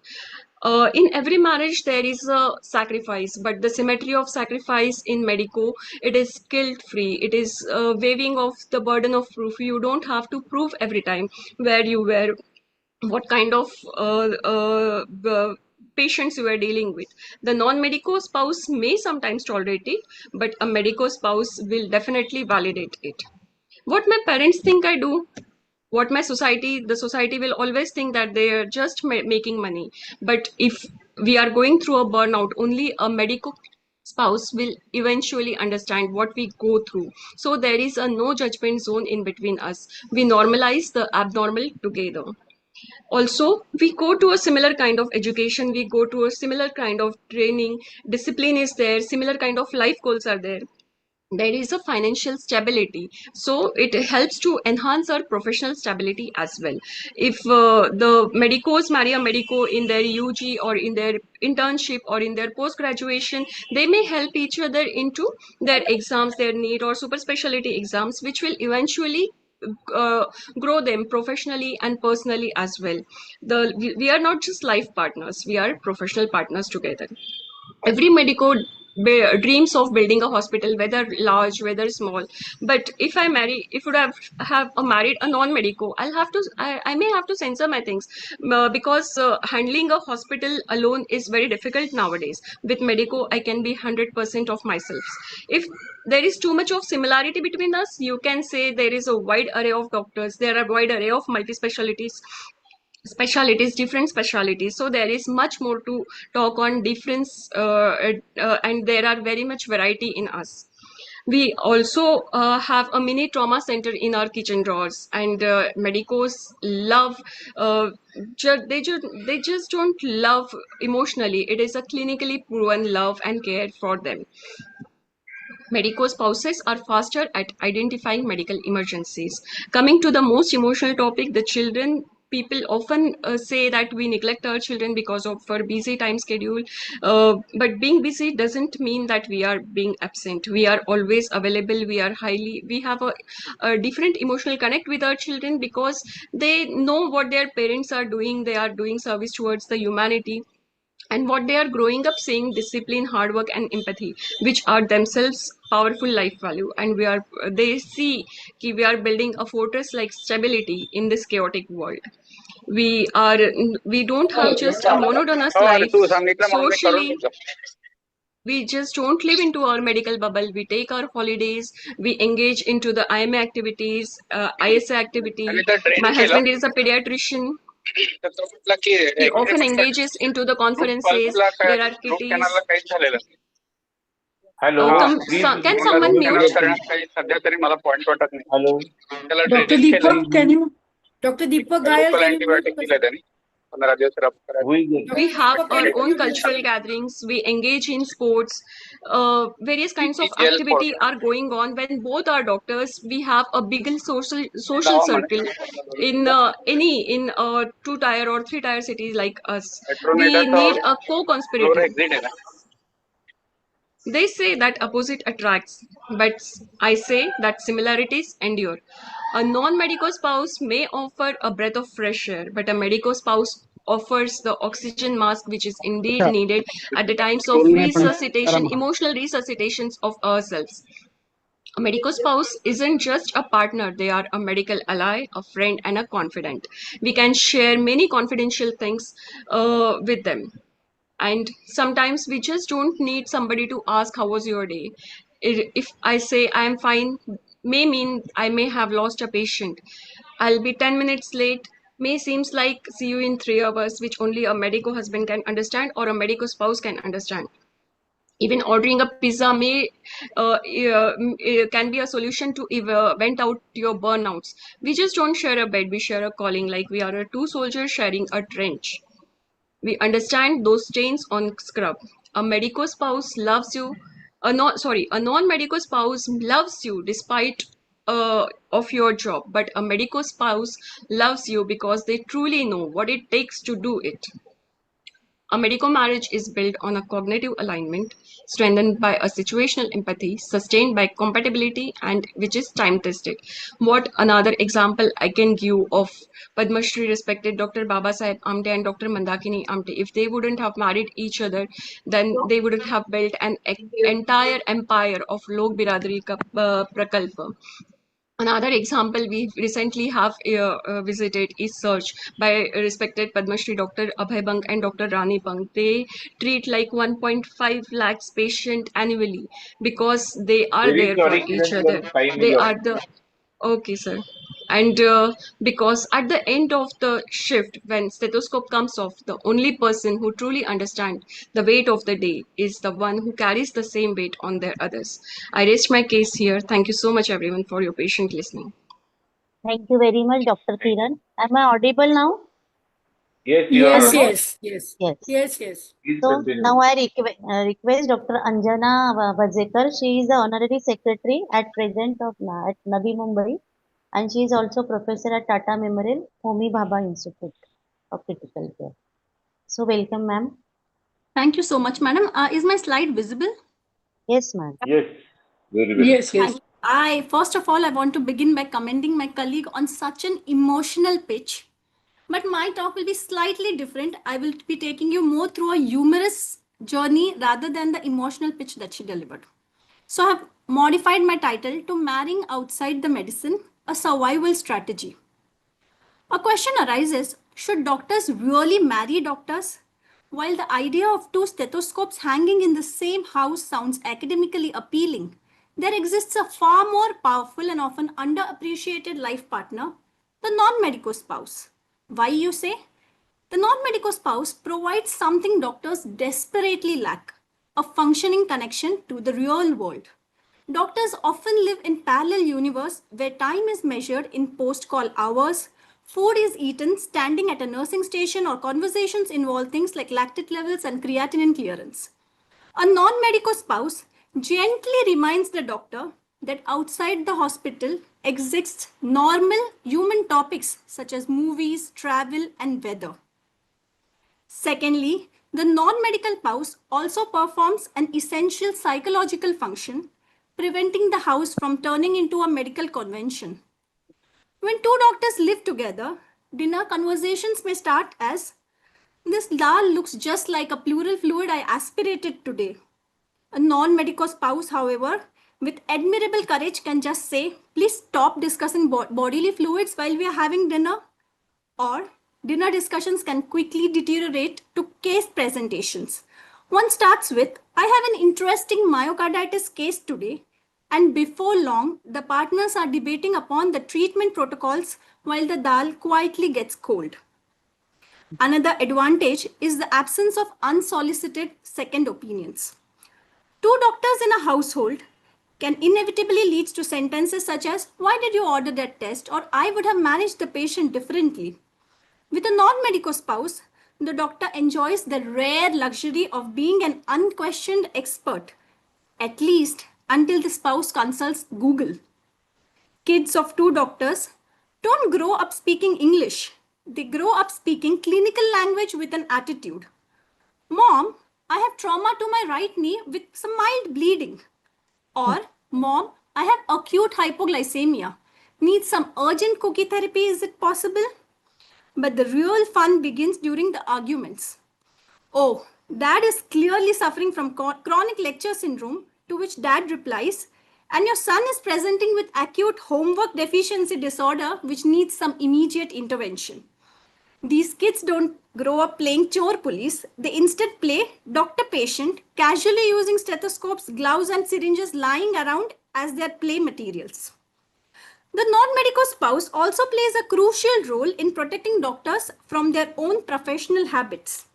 A single bout of cough may elicit a long list of differential diagnoses and investigations in your family members, whereas the non-medico spouse calmly counters this with an ancient but effective therapy. Alyatsa chaha ghe and go to sleep. It will all get better. With a doctor, no vacation is ever just a vacation. It's always a conference with scenic views.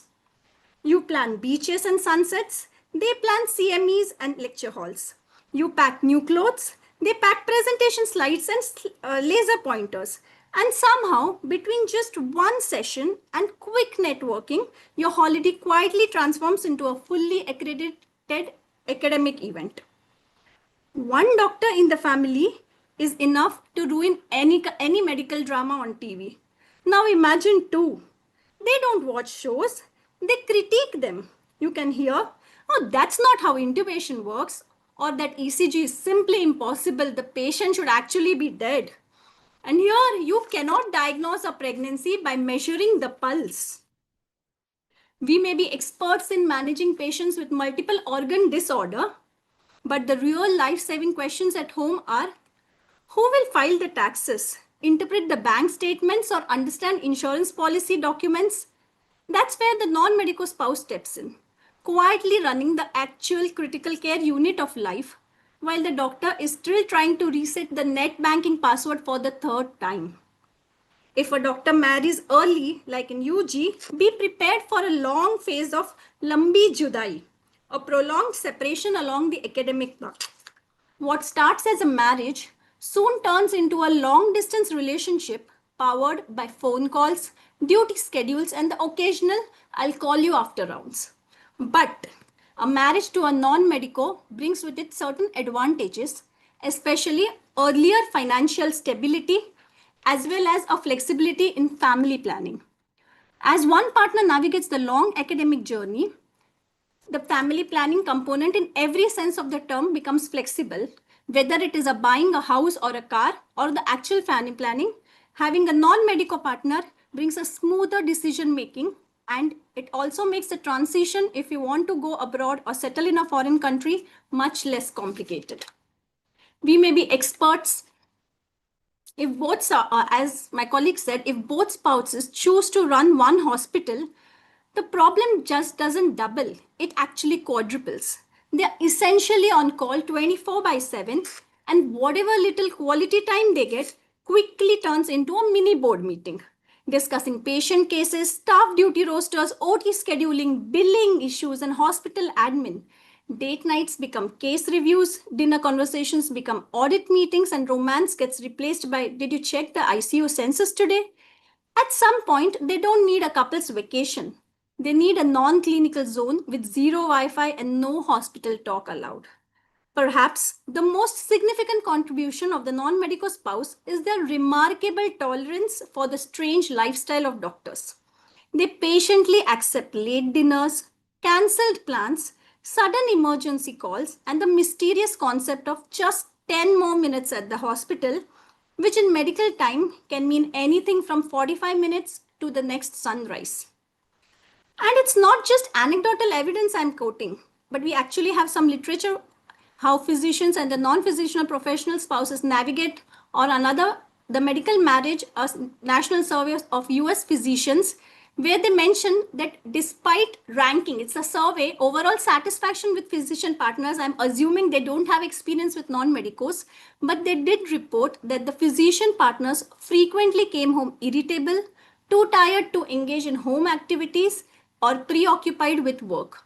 Relationship satisfaction was dependent on the number of night calls per month on adjusted analysis. Finally, doctors who are married outside the medical field can, with a partner from such a partner, doctors can escape from the medical jargon and dive into a world of varied topics. Having a non-medical partner can often mean regular working hours for one, helping balance out the erratic schedules doctors often have. It may ensure earlier financial stability, and a partner from another field brings a fresh viewpoint, helping doctors see things from a different lens. Finally, the non-medico spouse possesses one magical quality. They see the doctor not as a designation, but as a person. While patients, colleagues, hospital admin, even family and relatives may view the doctor as a walking solution to every medical problem, the non-medico spouse simply sees someone who occasionally forgets to eat, sleeps too little, or needs to laugh more often. Thus, the medical world may debate endlessly about the advantages of marrying within the profession. Many doctors quietly acknowledge a simple truth. A medical spouse may understand your work, but a non-medical spouse reminds you that life exists beyond work. And sometimes that prescription is exactly what the doctor ordered. Thank you. Thank you, Anjana ma'am. Now I invite Dr. Kiran Janvi for rebuttal. Dr. Kiran? Yeah, ma'am. Yeah, ma'am. There.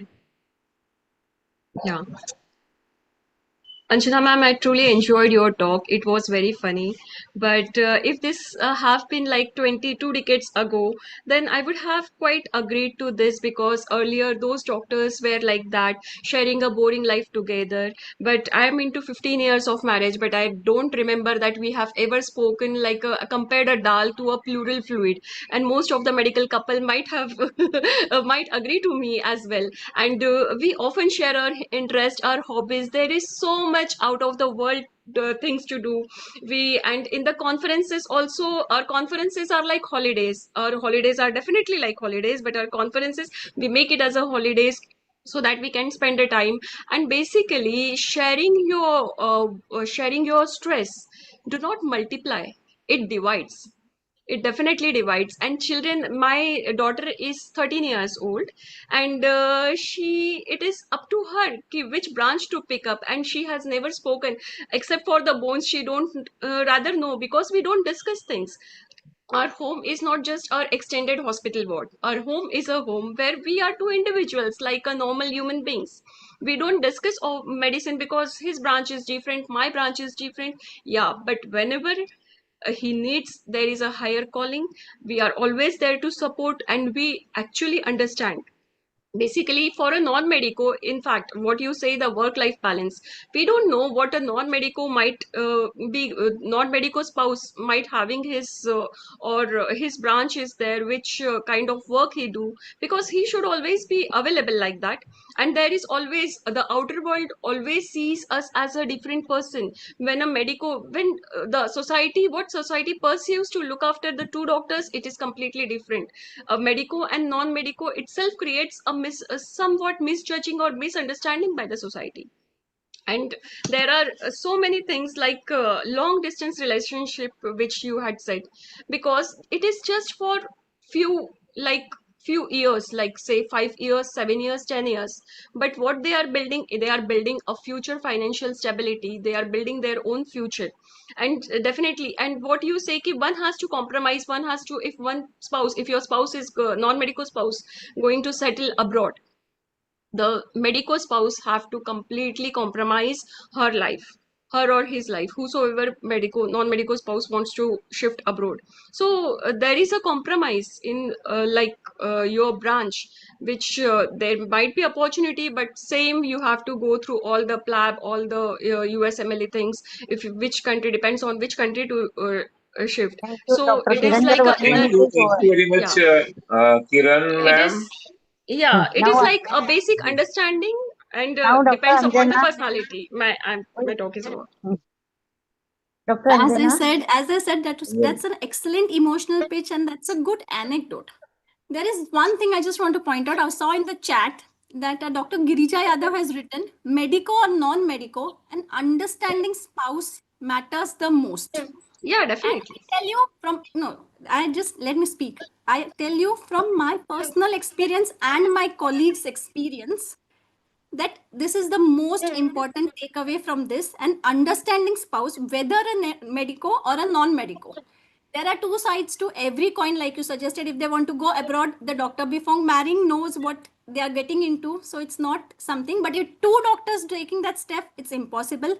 I understand some of the examples I've given, like the pleural fluid one, may not happen in every family, but I'm sure you will have certain instances where your children have uttered certain medical terminology. Maybe they have said something like, you can be the patient and stand out and I can see your reports, and there is some amount of it. It's a humorous take. It happens. I refuse to believe that there is no medical discussion at homes and we don't understand the children's ears to it. Thank you, Dr. Anjana. Now it's time to hear from chairperson, Dr. Anjali Bure ma'am. Hello, Bure madam. Yeah, thank you, Sheetal. And it was indeed a lively debate. Thoda sa emotion, thoda sa fun, and thoda sa humor. So in that we were engrossed, and then I realized that there are so many options in life. What you want to do. I think basically it depends on what you want in your family. How that house is converted into home will entirely be depending on you and of course your spouse, where actually compatibility in relationship cannot be defined solely by profession. And I personally feel that whether medico or non-medico, mutual respect, communication, understanding, emotional support remains the true foundation of a successful partnership. And whether it is dal ka joke or it is any other joke, it is movie, that is part of the debate. But enjoying fun, छोटी सी चीज में भी if you are enjoying, आपका बच्चा cycle चला रहा है वो भी आप एंजॉय कर रहे हैं, that is fun, that is happiness. आप चिल्ला रहे क्यों बीच बीच में ये कर रहे हैं, मेरा वेबिनार चालू है, अब यहाँ पे आप साइकिल चला रहे. So it all depends on how we take, how that happiness is going to prevail in our this thing. It will not depend upon medico or non-medico. Thank you very much. Now it's time to hear Thank you, from madam. Dr. Anjana, madam, you are married to a non-medico or a medico?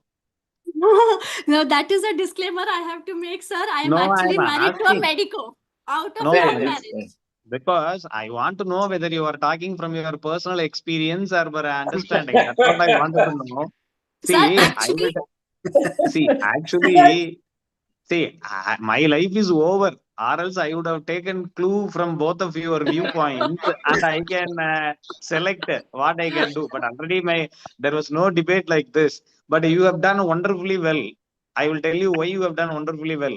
This Dr. Avinash Bhosle has anesthetized, and he has allowed Dr. Kiran to talk for 12 minutes.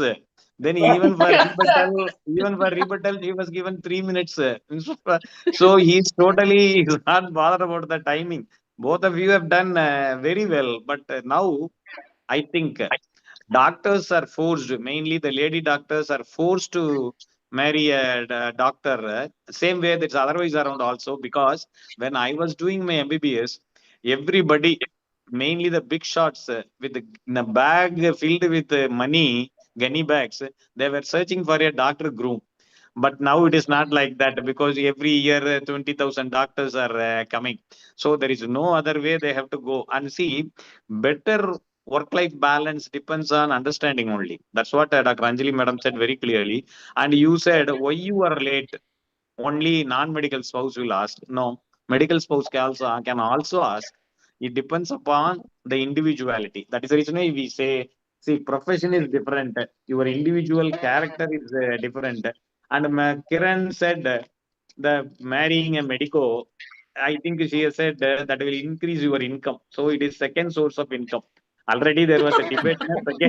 Second source of income is needed Very or true. not.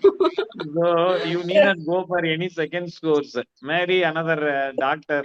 It will be a second source of income. So it is not like yesteryears. And as you say, in the family, you should behave like two individuals, not like a extended hospital. So most of the time, a lady doctor is 90% of the times married to a male doctor, but it may not be true vice versa. So the mutual understanding between the couple will ensure a harmonious life. Thank you. You have done wonderfully well. That means, sir, even you don't have to go to AI. You can ask your spouse. Yeah. But see, my spouse just entered my room. I said there is a discussion whether to marry a medico or a non-medico. She immediately left. That means she would have taken a wrong decision. She left. She is not ready to listen. I said both of them are talking very well. She entered, but I said that both of them are talking very well. She left. Probably when a lady is talking superbly and when I say they are talking very well, immediately Nara's okay, chali gayi. Meenakshi, this is not done. Yes. We adjust. Yeah, you Yes, people it was a always very nice debate today. But it was very nice. 7 to 9, it was very nice. So the time, except that technical hitches, everybody Yes, was forcible. And you have finished in time also. 7 minutes, 2 minutes, Yeah. except for the last session. As because Avinash was anesthetized, the time was running like that. But both of them are very good. Hello. Yes, thank you very much for everyone for joining this webinar. I ask Sheetal ma'am to present vote of thanks. First of all, I would like to say sorry for the technical part from my side. Now it's my immense pleasure to propose the Secretary's vote of thanks. So I express my gratitude towards Dr. Meenakshi Sundaram sir and Anjali Bhure ma'am for accepting our invitation as the chairperson today and sharing their valuable inputs and experience too. And they have given such an important, very nice analysis on every topic. Now I thanks to all debaters, Dr. Milind Kaur sir, Dr. Ramtani, Dr. Praveen Chavan, Dr. Kiran Janve, Dr. Anjana Vajekar, Dr. Shraddha, Dr. Shubhangi, and Dr. Praveen for their excellent talk and good debater. काय म्हणतात वादविवाद स्पर्धा ही अशीच व्हायला हवी, sportingly घ्यायला हवी. And I'm thanks to all the office bearers and all SAM's advisory. I especially appreciate the presence of Dr. Dilip Paranjape sir, our past president Maharashtra State Chapter ISA in today's, and Indrayani Hemant Kumar madam. And thank you all. आणि गुढीपाडव्याच्या तुम्हाला खूप खूप शुभेच्छा. हिंदू नवीन वर्षानिमित्त अभिनंदन. Thank you sir. Sir हे मराठीत बोलले मी. Meenakshi sir. I could pick up. Thank you then. Thank you all. Thank you.